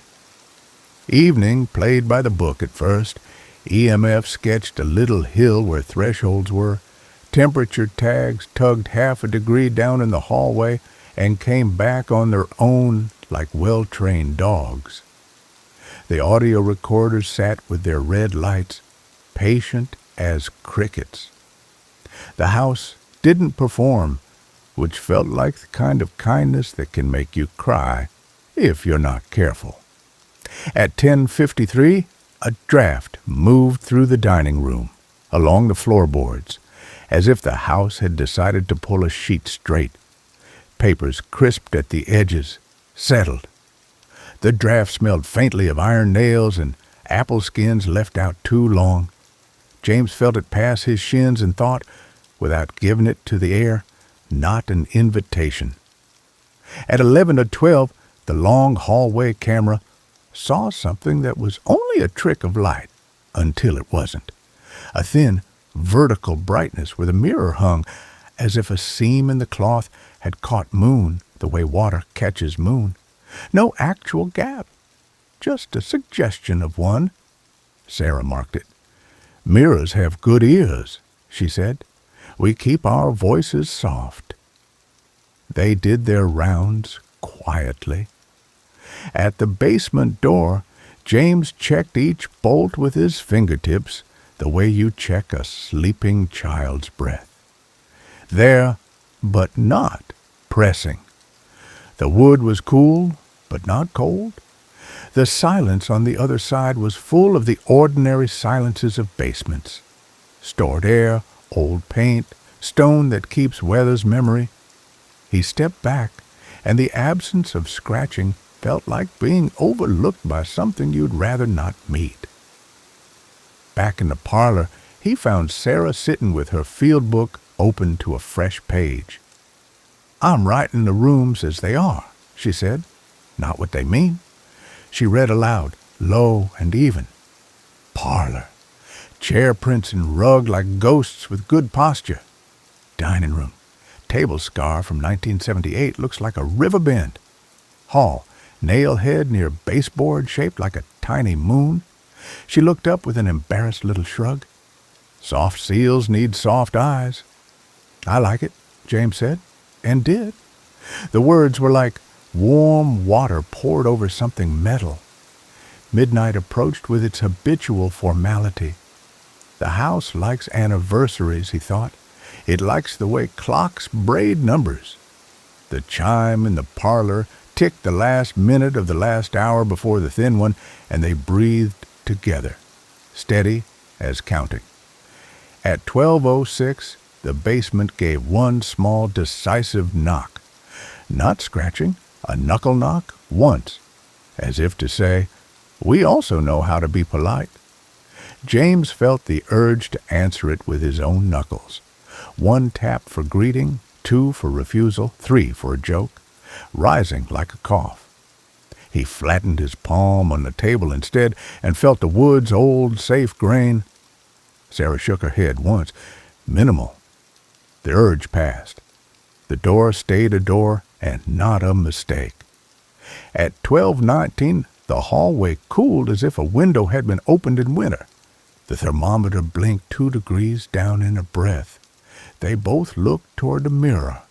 Beneath the cloth, something pressed outward. Nothing you could measure, only a feel, a convex suggestion. The fabric didn't move. It only seemed as if it might, the way a sleeping animal's flank rises and falls under a blanket. Sarah lifted the bell and set it down again, not ringing, just ready. "If it pushes, we don't push back," she said. "We hold shape." They held, a long half-minute. Then the suggestion eased. The cloth lay as it had before. James swallowed, and the swallow sounded too loud in his own ears. At 12:27 upstairs, the nursery let the rocking chair do its small arithmetic, forward, back, forward, with a squeak that sounded human because humans had made it once and left it to become its own language. The sound did not reach for them. It announced itself and continued. Sarah wrote, "Nursery present, rhythmic, not escalating." A thing can be terrible and not be escalating, James thought, and both can be true at once. At 12:31, the long hall looked longer. It does that sometimes, adds an inch for every memory you let it borrow. James refused to add anything. He named the hall in his head simply Hall. The length snapped back with all the drama of a tape measure reeling in. At 12:44, his phone lit again with that, not his reminder voice. Check study at 2:15. The letters themselves looked normal, but they leaned in his mind like a person leaning too close to speak. He let the notification time out. He did not touch the device.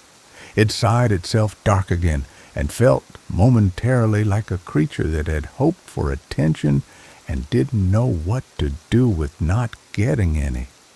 At 12:52, the audio recorder nearest the kitchen picked up a murmur that wasn't speech and wasn't wind. When they listened later, slowed and filtered, it carried the steady volume of something speaking from 3 rooms away, almost a chant, but not language. In the moment, it felt like a hand at the small of his back, guiding him gently away from a staircase he had no reason to descend. He didn't move. The guidance gave up. At 1 o'clock, the clock chimed and the house reset, as if reminded of itself. The cold rose from the baseboards. The mirror went from maybe to just a covered thing. The chair upstairs slowed and stopped. James felt the feeling you get when you put a heavy box down and only then realize how much you had been holding. He stood and stretched, vertebrae clicking like old coins counted. Sarah did the same. "Just soft seals," she said, as if checking the anchor lines on a boat. "So far, they hold." "Do you ever get used to the way relief feels like a trap?" James asked. It was a tired man's question, not dramatic, just admitted. "You get used to checking it," she said. "Relief is fine. Complacency tastes sweeter. That's the one that poisons." They kept the night quietly. At 2, they traded watches. At 3, the house yawned in that structural way, timbers easing, the roof reminding itself how to be roof. And James, unbelievably, almost laughed. He didn't. He kept it in his chest where mirth is safer. Dawn sidled in shy, as if curious whether it would be welcome. It was. They let it find them in the kitchen with the kettle on and steam doing its friendly finger curl. The broom leaned against the wall, straw drying.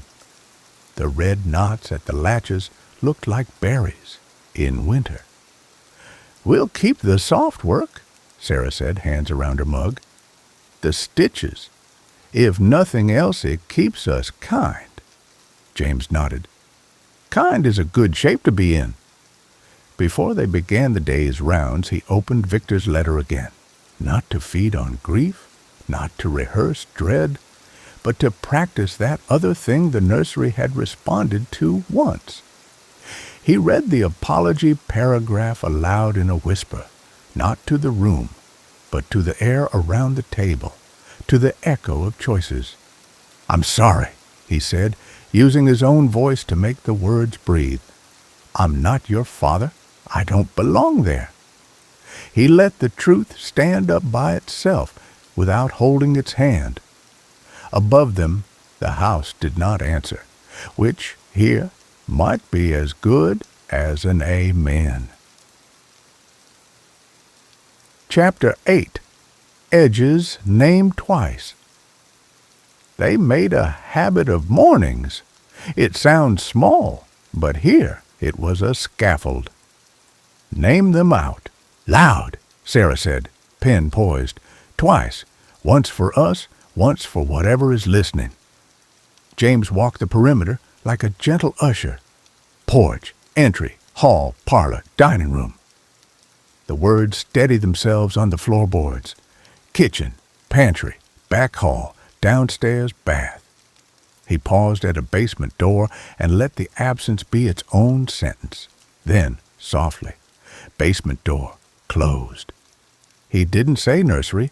He said at the bottom of the stairs, second floor landing, and left the rest to geometry and iron. By late morning, the house felt almost companionable, like a neighbor you nod to on the sidewalk who nods back without stopping you to borrow anything. They swept thresholds, retied 2 knots that had loosened, not because of malice, just because fiber remembers rain. They boiled water for tea they would forget to drink, and didn't mind forgetting.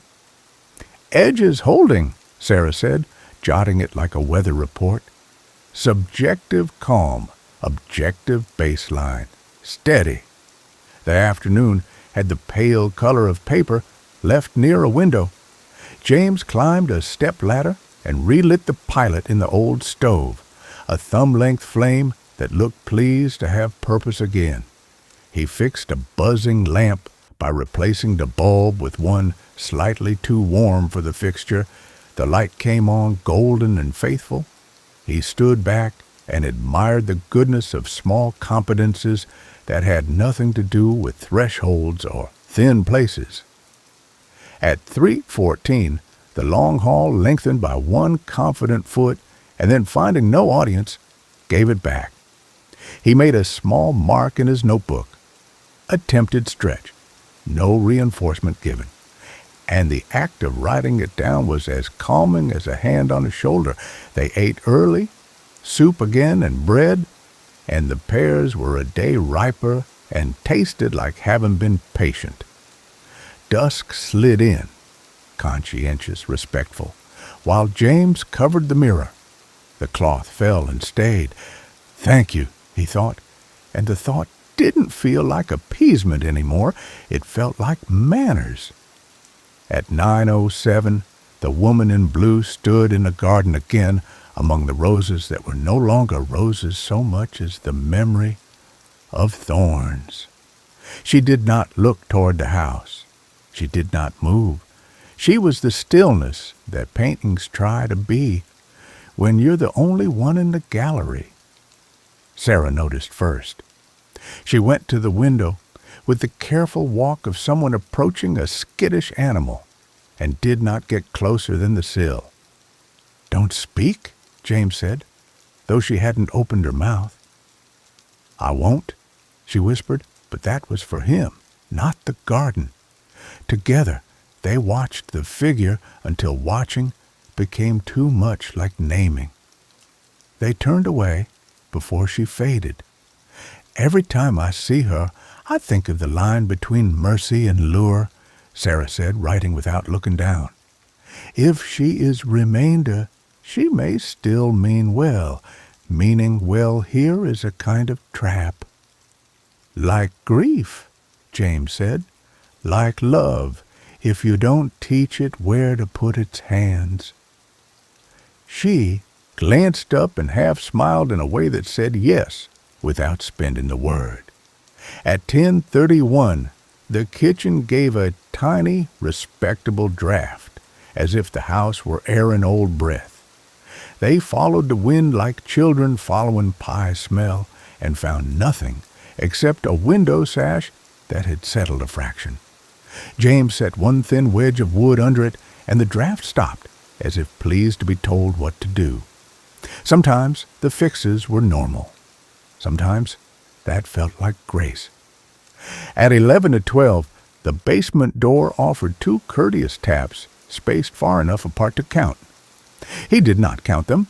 He put the heel of his hand flat against the table and watched his knuckles go pale and pink again. Sarah set the bell an inch nearer. They did not ring it. At 11:58, The mirror pressed so gently that if the cloth hadn't been there, he might have missed it.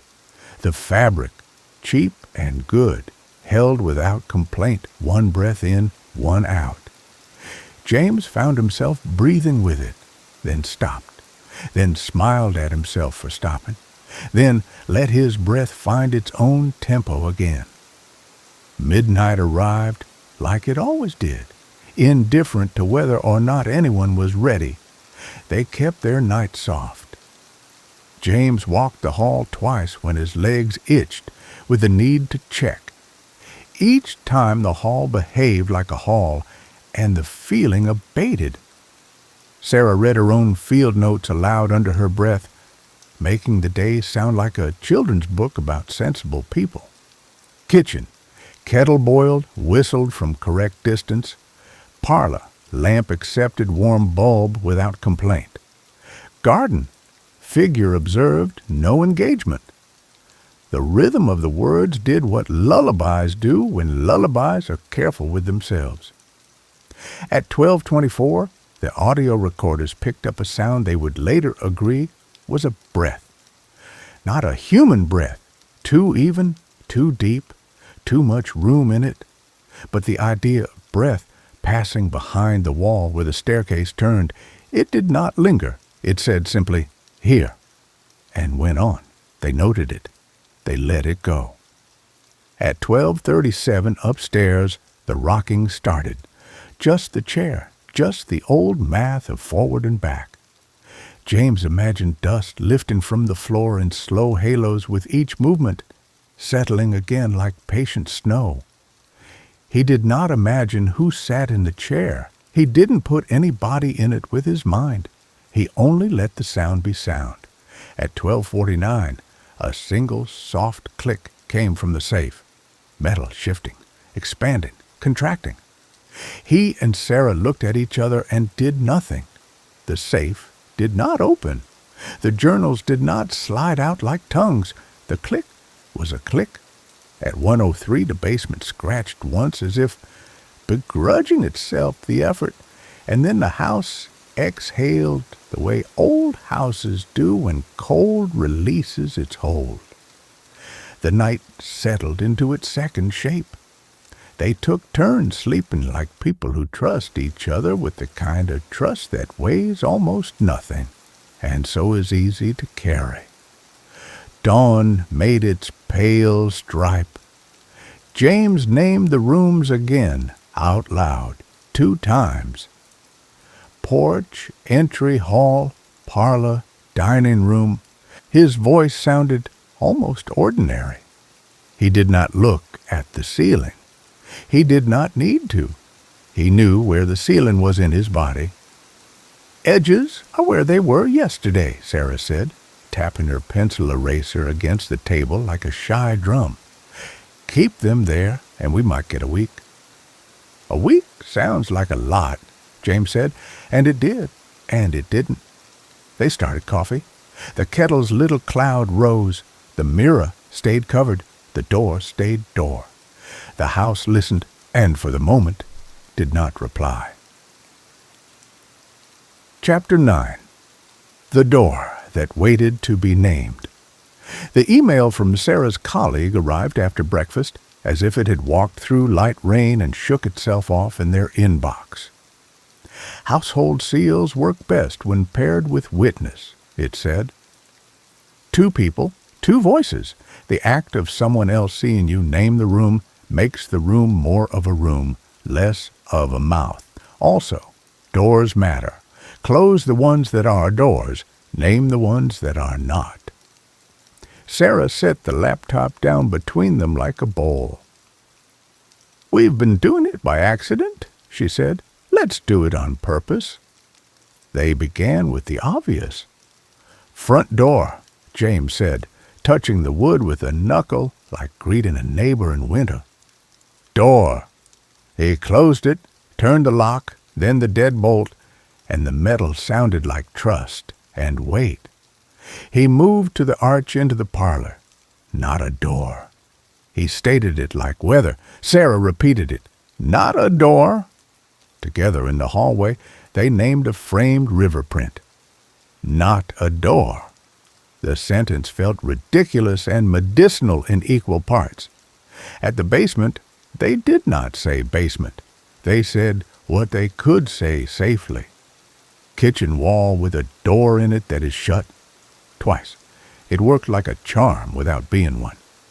Upstairs on the landing, they stood with their backs to a tower hall and faced the ordinary. Guest room, they said. Linen closet. The banister under James's palm felt as if it had been soothed. Back downstairs, they laughed once at themselves. Two sober adults declaring not a door to plaster and wood. And the laughter didn't trip any wires. It softened something. If the house liked their softness, it didn't tell them.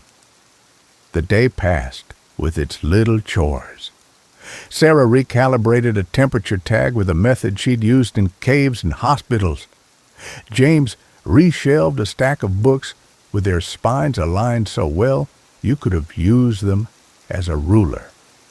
The broom hung in its place with the confidence of a tool that expects to be needed again. At 4:03 p.m., during the hour when afternoons sometimes forget what they're doing, the long hall shortened by 2 inches, then stretched by 3 like a cat, and settled into a new normal that matched the old. James didn't write it down. He touched the wall 2 feet from the mirror and said, "Not a door," once, as if saying it too often might cheapen the thread. The wall seemed satisfied with being what it was. Twilight again. The cloth came down over the mirror, an old theater closing for a matinee. The bell sat patient at the edge of the parlor table. The journals slept. The safe stayed itself. All the pieces of their small world knew their names and held them. At 10:19, the first wrong thing arrived. Not loud, not violent, just wrong. A child's humming, quiet as a person humming to keep themselves company, drifted down the stairs. The tune was nothing James knew. It had the rise and fall shape of rhymes, though, and wore the crayon scent of a schoolroom 40 years gone. His hands went cold. He did not stand. Sarah, already writing, wrote, "Humming, childlike, stairwell, non-specific melody." She underlined non-specific twice. The humming continued for 30 seconds, then modulated into a new tune that almost but not quite was Lavender's Blue. It drifted away. The air remembered how to be just air. At 10:43, something tapped from within the wall at an adult knee's height. Once, twice, the way someone might tap when they didn't want to announce themselves but didn't want to be forgotten either. James thought of mice and rejected mice. This house's rodents were larger and wore better shoes. He did not go to the tap. He did not mark it with his body. He wrote it down instead in the neat hand he used for lists. The pencil line steadied his breath. At 11:06, the garden darkened the window in that way that makes you feel like you're inside a jar. The woman was not there. The emptiness felt briefly like her anyway, the way an empty chair holds the shape of a person who uses it. At 11:22, the hallway wall, where the river print hung, grew a shade darker around a frame, as if looking for its outline. James stood at a friendly distance and said conversationally, "Not a door." Sarah said it too. The darkness lightened like a bruise healing all at once. The print stayed a print. At 11:47, so close to the hour that it felt like a choice, the door appeared. Not in a cruel place, not upstairs, not the basement. The long hall halfway between the mirror and the dining room, where the river print left off. A door that had never belonged there stood and waited, panels catching lamplight in a way that made them seem deep enough to be held. The knob was an old glass oval full of magnified imperfections, seeds in amber. James felt the nudge at the back of his head again, as if a thread tied long ago had been found by fingers very patient. The bell was within reach. Sarah's hand hovered near it without touching, ready to bring him back if his mind put a foot wrong. He did not step closer. He did not say, "Door." Naming it as a door would make it one. He swallowed and kept his voice even. "Not a door," he said to the wall around it, hallway wall with a picture of a river. The door did not vanish. It waited, pleased to be looked at. Behind the glass knob something turned. Not the knob. Something caught in it, and the light inside the oval changed shape like a tiny storm clearing. Softly, from behind the wood where wood should be, came the tiniest sound of turning pages.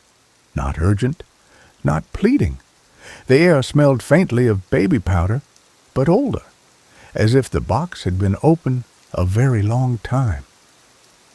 "James?" Sarah said, and her voice came out level because she had placed her fear elsewhere for the moment. "We don't name it. We don't walk. We let it starve." "It's not hungry," he said, surprising himself. "It's patient." "Patience is a kind of hunger where I'm from," she answered. The glass oval knob caught a reflection that wasn't theirs, just a shift, a vertical brightness like cloth caught on breath. The sound of pages turning stopped. The smell faded. The door stayed. "You can blink," Sarah said, and he realized he hadn't. He blinked.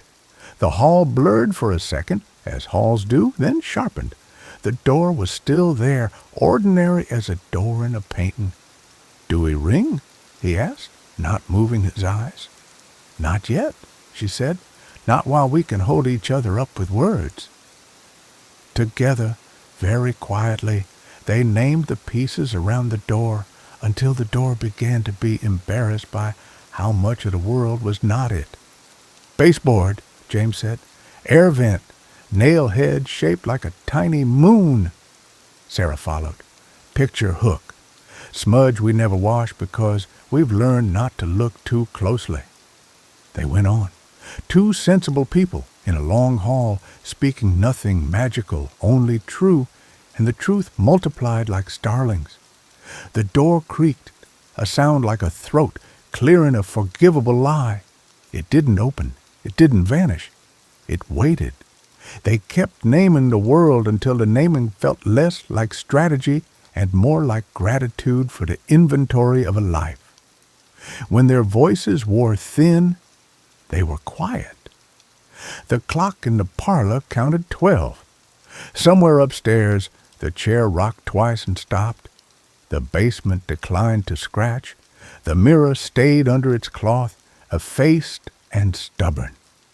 The hallway door remained unnervingly polite, like a guest at the threshold who had not been invited and refused to barge in. "Stalemate?" Sarah whispered, not as a challenge, just to call the thing what it was. "Stalemate," James said back and let his shoulders drop. They did not ring the bell. They waited with it, and the door, patient as tide, waited with them. Chapter 10. The Long Wait by the Door. They didn't blink as much after midnight, and blinking helps. Dry eyes make ordinary things look like miracles and mistakes. James remembered that, so he counted breaths and granted himself a blink every 4. The door, polite, patient, held its paneled face to the hall. It did not throb. It did not whisper. It simply insisted on existing, which is its own kind of pressure. Sarah kept the bell beneath her fingertips, not touching the clapper, only the rim, the way you hold a cup when you've decided not to drink. "Inventory again," she murmured. "Baseboard," James said. "Vent, picture hook, nail head, smudge, Floorboard seam, she added. Hairline crack and plaster like a map of a little river nobody names. The door grew less bright under a tension that wasn't admiration. It sulked very faintly in the wood, the way children do when a game won't start. Somewhere upstairs, the rocking chair auditioned 2 strokes and left the part. At 12:17, the knob collected a bead of light, as if dawn had sent a scout 9 hours early. The bead hung in the oval, magnified and oddly deep, like light over a well. James felt the old pull in the back of his head, mirror pull, reflection, hunger, but softer this time, as if the house had kept the volume low in deference to their work. "Not a door," he said again, not to the panels, but to the world around them, and the phrase felt less like spellcraft than sweeping. The bead of light unhooked and slid away. Time lengthened and folded, then behaved. He glanced once at the parlor clock and found that minutes had passed the way good dogs do, quietly, without jumping up. At 12:29, the air carried a scent so gentle he might have missed it if he hadn't spent the last 3 weeks learning to smell like a hunter. Talc, aged into linen, lemon oil, thinned to memory, the ghost of soap on someone's sweater. Nursery clean, but from another century. His stomach tightened and let go as if it, too, were practicing edges. "James?" Sarah asked, very soft. "I smell it," he said, just as soft. She nodded. "We don't tell it, we smell it." They didn't. The scent diluted itself carefully until it was only the ordinary smell of a house at night. Wood, dust warmed by lamplight, 2 human beings trying not to hold their breath. At 12:41, the door sighed. Not a draft. The sound of wood remembering a hinge it didn't have. A page turned behind it, or the idea of a page. The knob did not move. James became very aware of his hands. The left bore the pale groove where his mother's ring had rested.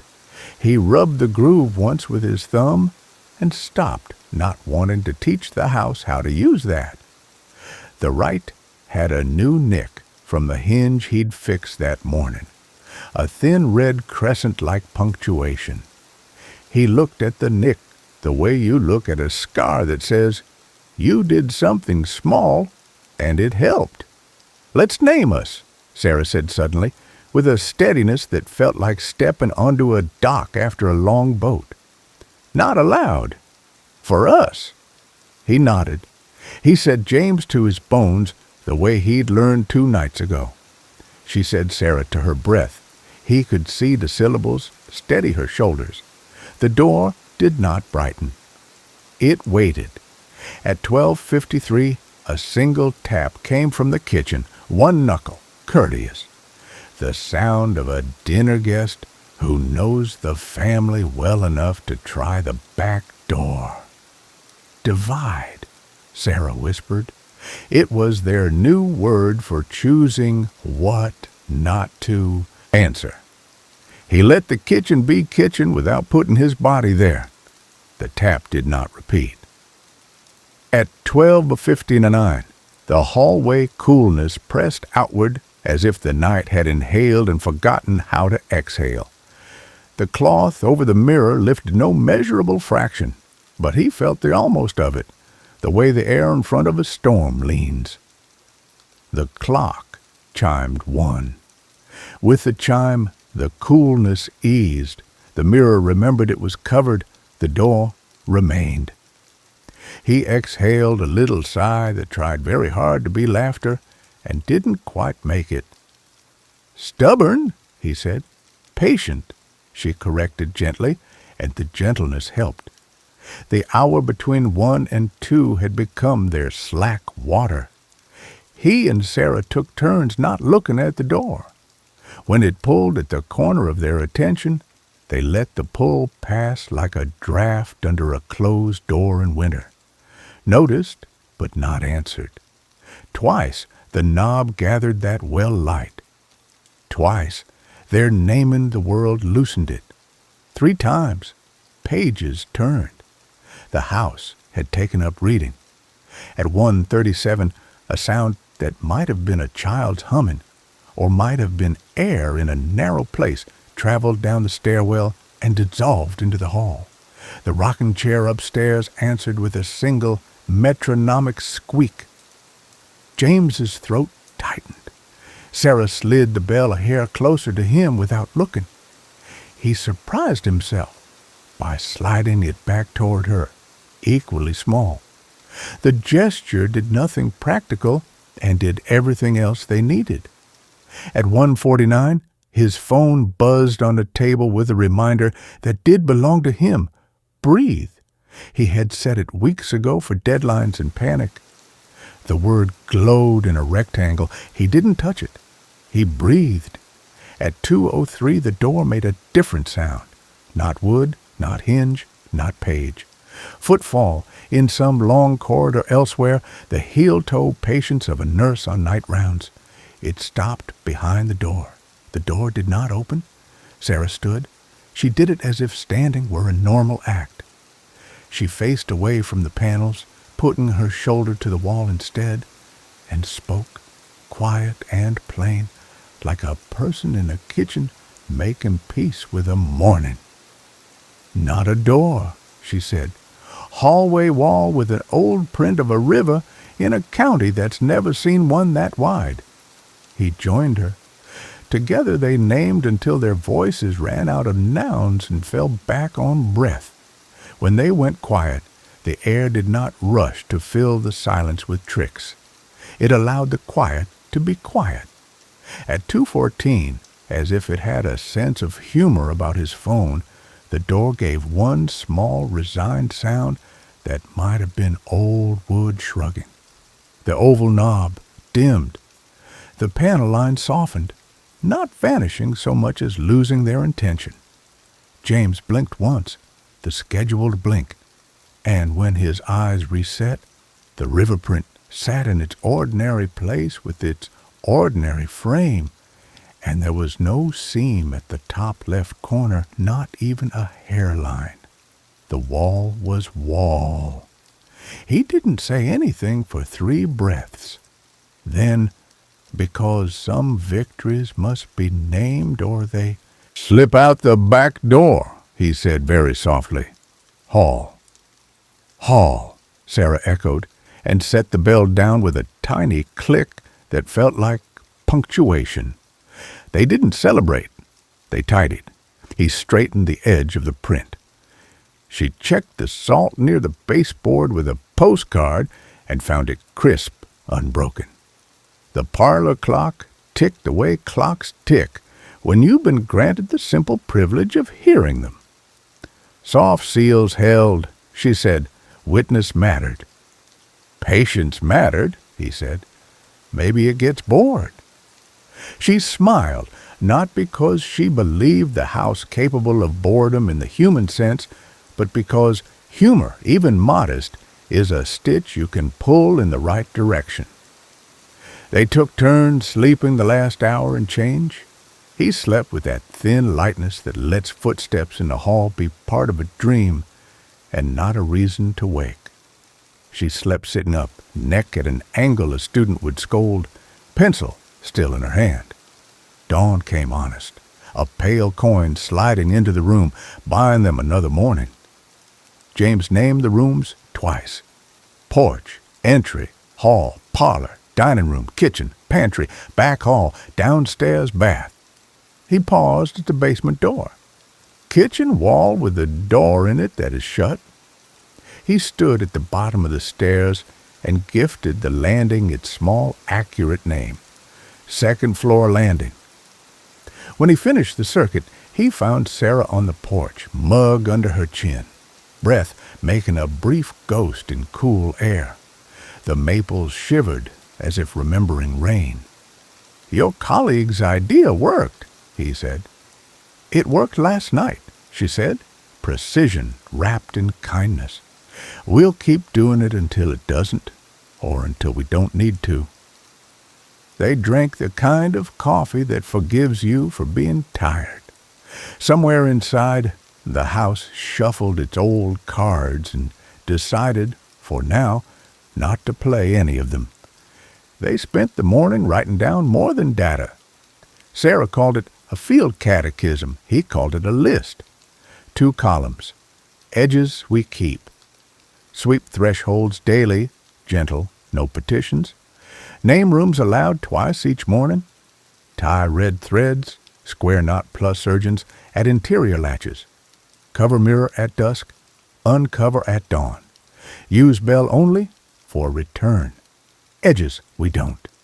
No speaking to lures, no counter-ritual with artifacts, no entry during scratch, no names gifted to empty air, no doors named as doors when they aren't, rules that are stitches rather than openings, Sarah said, capping her pen. He added a line at the bottom without thinking, apologize when we must. He didn't specify to whom. Truth knows its addressee. At noon, the house offered them a small, almost affectionate test. The long hall felt 2 inches longer, and behind the framed river, for the length of a yawn, came the soft sound of a page turning. They didn't go look. They didn't name the door. They named the print.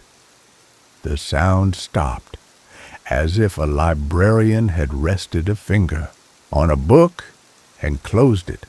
In the early afternoon, Blackwood called.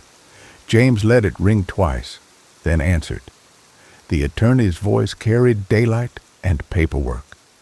Just checking in, he said. How are you managing the property? We're maintaining, James said. Good, Blackwood replied too quickly, and then, caught by his own eagerness, slowed.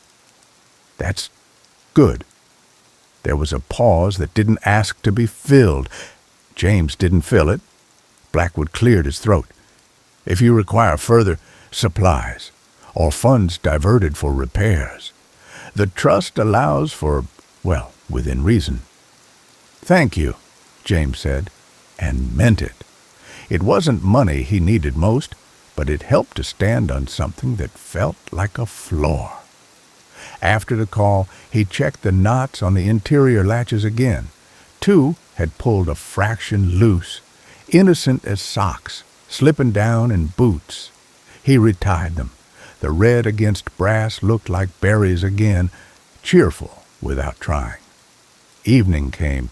The mirror accepted its cloth.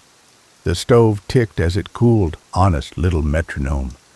They ate soup, their 3rd night of the same, and neither of them complained. Comfort repeats itself. That's part of how it works. At 9:14, the garden showed the woman again, farther off this time, near the iron fence. She stood where the property line turned from metal to trees, one hand resting lightly on a post, as if testing whether it was warm. She didn't look toward the house. She didn't move.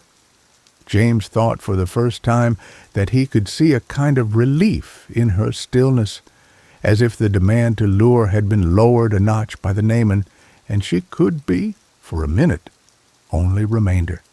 He didn't say it aloud. He didn't even tell Sarah. He let the thought live and die in his chest where it could do no harm. At 10:47, the wall where the door had stood made a sound like someone placing a book on a shelf. He smiled. He couldn't help it. And then, because smiling can be an opening here if you aim it wrong, he aimed it at the lamp instead, at the warm little puddle of light that kept faith all the way to midnight. They were ready when the hour turned. It did, as hours do, with no fuss and all the authority in the world. The house listened. They listened back. And when the first courteous knock came from the basement, they did not answer. They named the kitchen. When at 12:23, a faint seam of brightness collected along the cloth over the mirror, they did not pull the fabric taut. They named the frame. When at 12:41, The soft, out-of-time scent of powder and lemon rose like a sigh and faded. They did not chase it. They named the air. They held to small stitches. The stitches held to them. The night made no promises and kept the only one that mattered. It ended. Dawn again. A week ago, that would have surprised him. Today, it felt like a vow the sky knew how to keep. He stood under the landing and looked up, not with invitation, not with defiance, just with acknowledgement. "Landing," he said, "just a landing." Above, behind belts and iron, the nursery was quiet.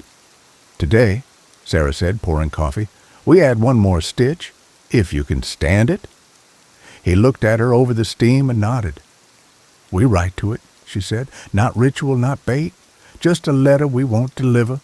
Truth, folded up and put away, witness for ourselves." James felt his chest loosen and tighten in the same breath. "Okay," he said, "we can do that." They sat at the table with good paper and soft pencils. They did not date the top. They did not write "dear." They let the first sentences arrive when they were ready, the way light gathers in a room before anyone opens the curtains. Outside, the trees held still. Inside, the house listened. They began. Chapter 11, Letters We Don't Deliver.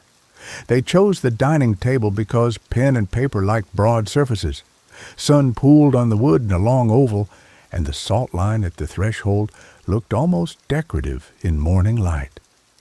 James brought 2 sheets of good paper from the sideboard, the kind Victor had used for taxes and once for grief. Sarah set a soft pencil beside each sheet, then placed the bell well out of reach. "No emergencies planned?" she said, half smiling. "No audience planned," James answered. They didn't date the pages. They didn't write "Dear." They started the way you start when you trust the page more than your own voice, with something simple that knows its weight. "I'm sorry," James wrote. "I'm sorry for what you are and what we've asked you to be. I'm sorry for every time curiosity wore my face." He stopped. The house had a way of tilting sentences if you looked at them too long. He breathed, felt the pencil's mild grain, and kept the letter aimed at himself as much as anything else. "I won't call you a room," he wrote. "You're a condition. You don't want to hurt me. You want to keep me. That's worse in some ways. I am not yours to keep." Across from him, Sarah printed in a measured hand that looked like it had taught students once. "I'm here to observe," she wrote, "but I brought my wanting with me. I'll try to keep it small. I won't bargain. If I speak to you, it will be to admit harm, not to ask favors. I will make apologies the way you accepted one once, without asking for a door as a reward." They wrote for 10 minutes in the quiet of a house that can hear through wood, speaking only to paper and whatever part of themselves would keep those words honest. James included a smaller truth he had not said aloud to any person. "When my mother died, I saved a voicemail where she sang just a piece of it, because I didn't have the song in my head clear enough. I deleted it 6 months later and have never forgiven myself. If you offer me that voice, I will fail, so I won't listen for it." He rested the pencil. His hands had stopped shaking. When they finished, they folded the pages twice and slid them into plain envelopes, unsealed. No names. The bell waited like punctuation they hadn't used. Sarah opened the safe and set the envelopes among the journals, between harm written in other hands in the ring no one wore, and closed the door gently without the turns that would lock it. "Witness matters to seals," she said. "Let the letters witness themselves." They made tea and didn't talk about it. Domesticity put its warm hand between subject and speaker, which was part of why domesticity worked. By noon they had mended a frayed towel, retied 2 red threads that had loosened, swept thresholds with the broom that knew how. The day held. Just after 2, the house tested their footing without malice.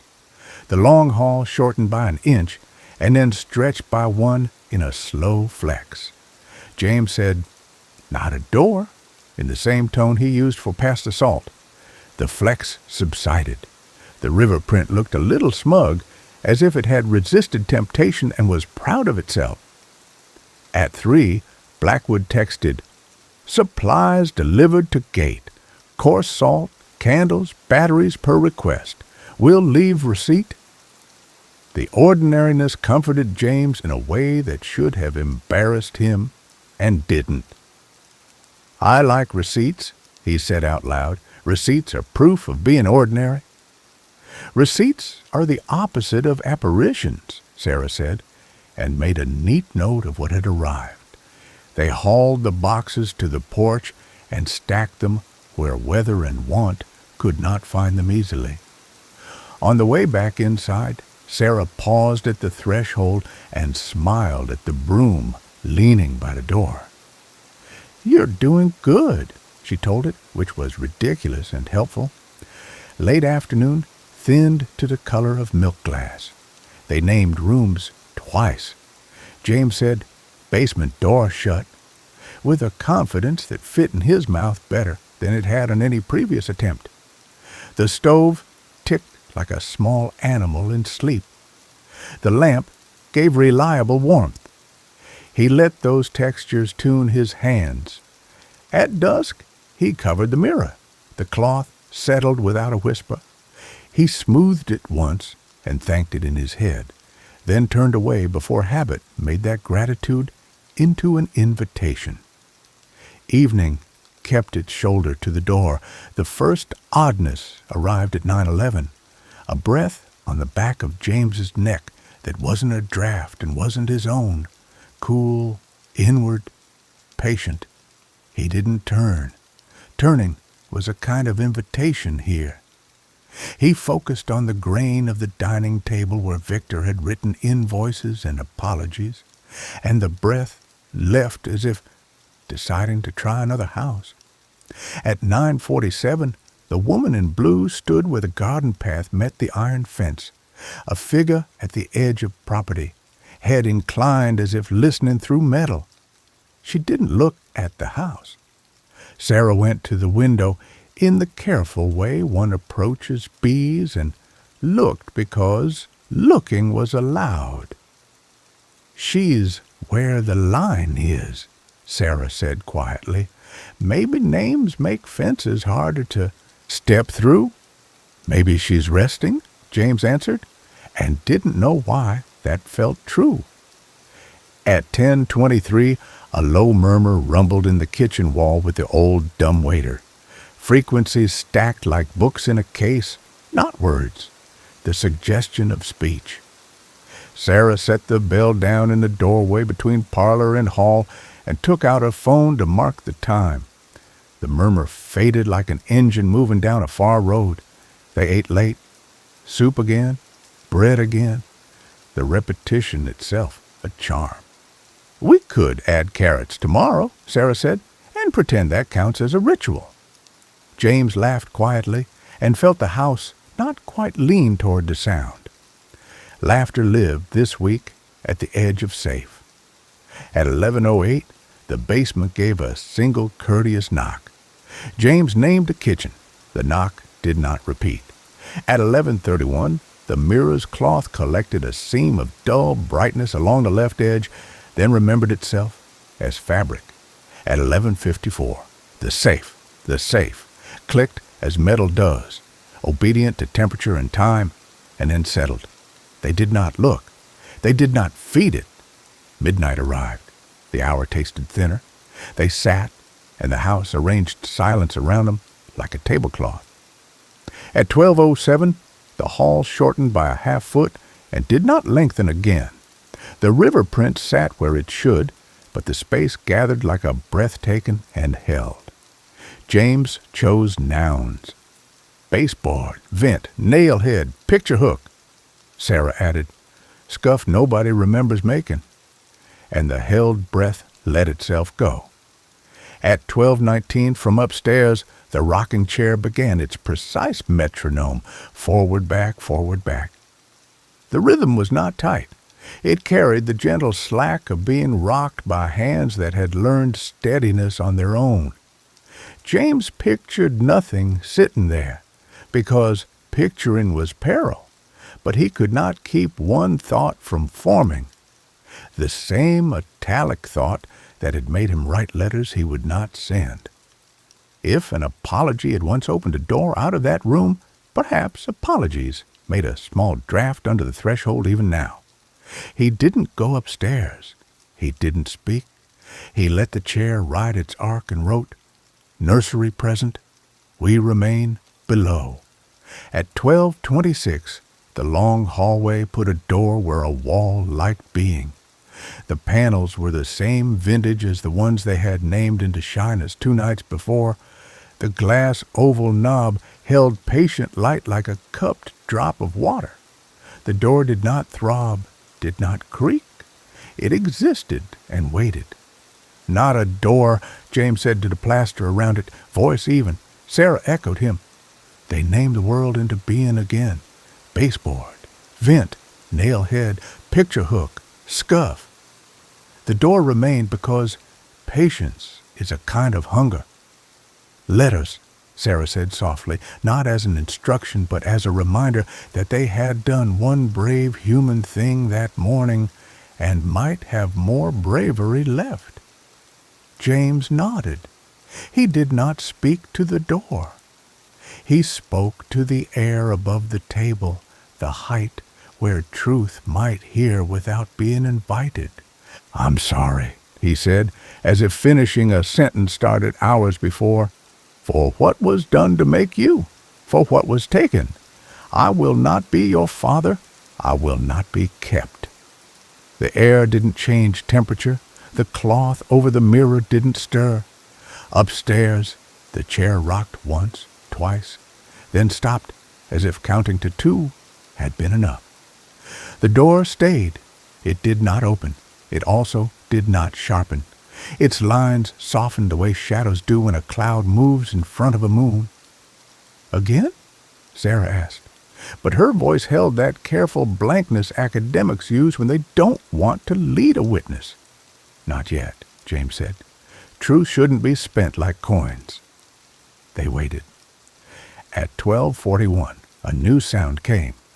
Paper, yes, but closer than it could be if paper were still behind that wall. A page being turned carefully under someone's hand in the room with them.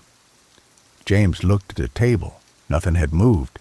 He checked the safe with his ears, not his eyes. No click. He breathed until his breath remembered how. At 12:45, the smell arrived. Powder and lemon oil, and the sour just below sweet of old milk on muslin. Not strong. The house had learned how to hold a perfume the way it holds a thought. He did not follow it. He named the air. "Air," he said, and felt ridiculous and saved. The clock ticked its faithfulness. Beyond the fence, a strip of sky cleared to stars and clouded again. In the hall, the door did what doors do when no one touches them. It waited for a hand that did not come. At 12:58, James felt the tug at the back of his head, the mirror's gentle, greedy wanting, and answered it not with will, but with the smallest thing he had. "James," he whispered to his bones. The tug let go. The cloth remained cloth.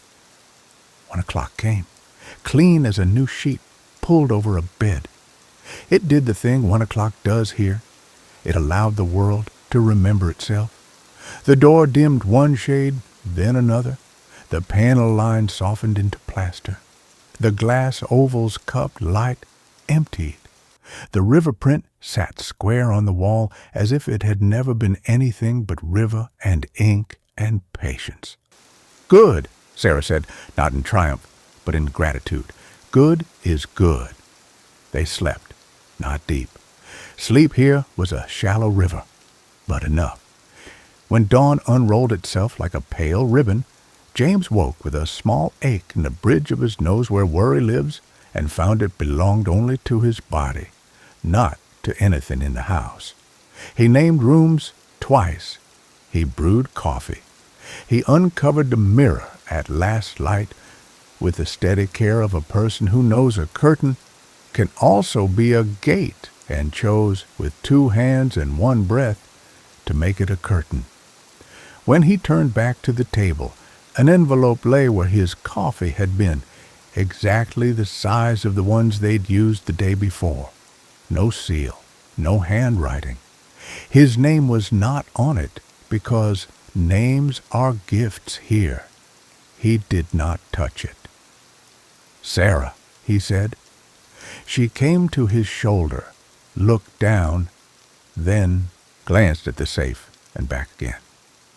"We didn't bring it out," she said. It wasn't a question.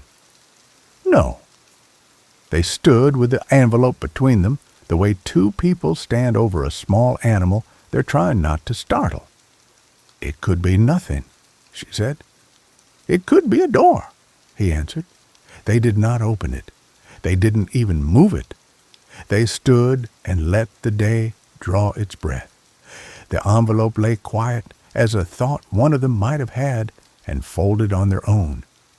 The house listened. "Not a door," James said to the air above the table. "Not a door," Sarah echoed, and they began the morning stitches, sweeping thresholds, tying threads, naming rooms twice. The envelope waited undisturbed, like a sentence missing only a verb. Chapter 12. The Unlabeled Envelope. They left it where it lay. The envelope sat by the coffee ring James always meant to clean and never did. Cream paper the thickness of a good shirt. No address, no seal, no crease where a hand had tamped it shut. It looked both new and as if it had waited 100 years for a fingertip. "Not a door," James said again, same tone as weather. He swept the kitchen threshold while Sarah tied 2 red threads that had loosened in the night. The bell kept a small, respectful distance on the hall table. They named the rooms twice. The envelope did not answer to any name. By late morning, ordinary had asserted itself with cheerful stubbornness.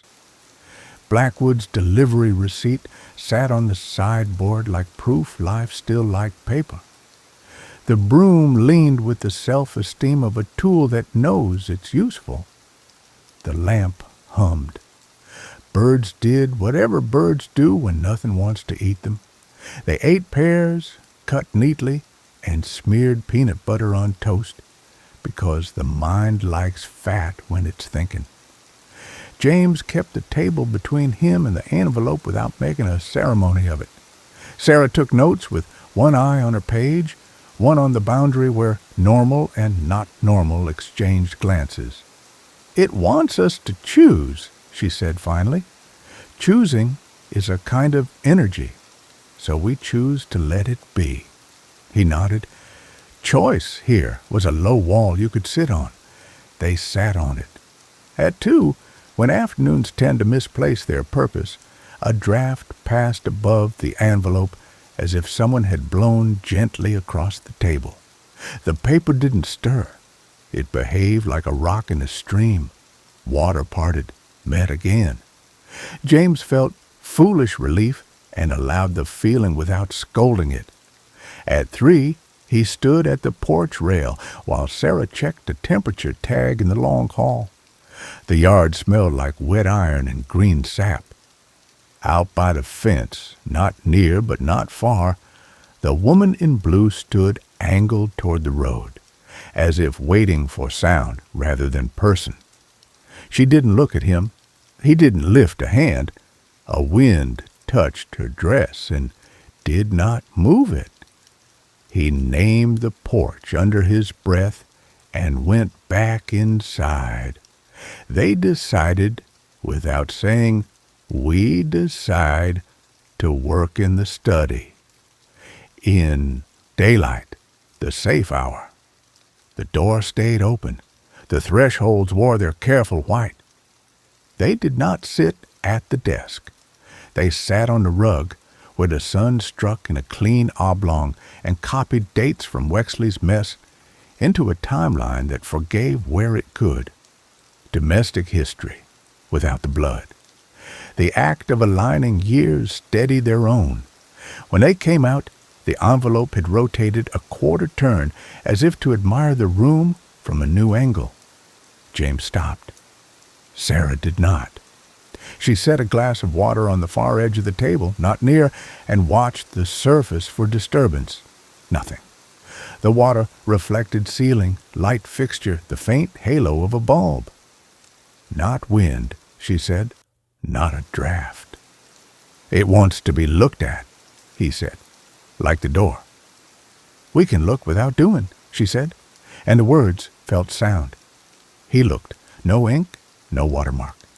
A faint impression at the lower left, like paper pressed over thread. He stepped back. "Enough," he said to himself, more than to the room. Evening drew its soft pencil across the windows. The cloth came down over the mirror, with the tiny lift of static that sometimes occurred when the air was dry. He smoothed it once with a flat hand. The river print in the hall hung square. The basement door was simply old wood in a kitchen full of its kind. The house arranged itself. At 9:04, the envelope sighed. Not audibly, nothing their ears could have recorded. A change of posture, the way paper exhales when a book is opened to a page it prefers. James felt his body lean and corrected it without shame. He sat, not beside the envelope, but one chair away, and placed his hands palms down on the table as if listening through wood. "What's the rule?" Sarah asked, voice quiet enough the house would have to work to hear. "We don't open what names itself," he said. "We name the world until the naming changes the appetite." She nodded. "And we don't feed the mirror with a performance." She wrote the time. Her pencil waited, polite, for the next thing. At 9:11, a shallower wrongness rippled the air like heat that wasn't heat. The envelope stayed put. He fought the impulse to pin it with a salt shaker, as you would a napkin outdoors. Salt was for thresholds, not paper. He kept still. The wrongness smoothed. At 9:28, the upstairs rocking chair tried 2 strokes and forgot the third. The sound came through the bones of the house like a heartbeat getting up from a couch. James imagined dust lifting, settling. He imagined nothing in the chair. He practiced the absence of imagining anyone's small weight. At 9:52, the envelope slid 3 inches toward him, as if the table had acquired the slightest tilt. It stopped at the coffee ring as if that circle were a border. He smiled despite himself. The house had manners today. "James," Sarah said gently. "Inventory." He named what he could see. Table, envelope, coffee ring, pencil nick. The nick had been there since the second morning, a blunt crescent where he'd set a sharpened point down too fast. He had never been so grateful for a small mistake. At 10:03, the envelope lifted a corner as if to take a breath and put the corner back. It wanted him to want. He let the wanting pass across his face and leave. He pictured setting the envelope in the safe with the letters they'd written. He pictured doing nothing until it unmade itself. He pictured both until neither felt like opening. The hour turned. Midnight carried its thinness carefully. On nights like this, the house rarely shouted. It preferred the long persuasion of patience. The mirror's cloth gathered a seam of dull brightness along the frame and then smoothed itself. The basement door gave a singular knuckle tap and no second. The hall did not lengthen. The river print did not lift. The envelope settled into stillness like a saint. At 12:11, the smell of antiseptic and floral powder, nursery clean, hospital clean, coiled out of nowhere and thinned into the regular odors of wood, dust, tea. James's stomach tried old tricks. He answered with water and breath. "Air," he said once, and felt absurd in a helpful way. At 12:19, paper turned behind a wall that had no business holding paper. The sound arrived with the tact of a librarian. They did not look. They named the room instead, not in a chant, just in a conversation. Parlor, table, lamp, chair. The sound withdrew. Pages closed. At 12:32, the envelope shifted once more. Half an inch now, enough to tell a story about steps and staircases if you invited it. They didn't invite. "Not a door," he said, eyes on Safe's paneling. "Not a door," Sarah echoed. He felt the house consider, impatient, then not. At 12:41, upstairs, the rocking chair settled into a small, unambitious rhythm. Forward, back, enough. Sarah wrote. Nursery present. Edges hold. Soft handwriting. Calm. At 12:49, as if embarrassed by its own restraint, the house offered a last gentle pressure. His mother's voice humming 2 bars from a song that wasn't Lavender's Blue, but wanted to be mistaken for it. He let the bell sit where it sat. He let the humming pass like a car on a distant road. He thought of the letter he'd written and not delivered, the part about the voicemail he'd deleted, and owned the ache without making it a lighthouse. The humming gave up.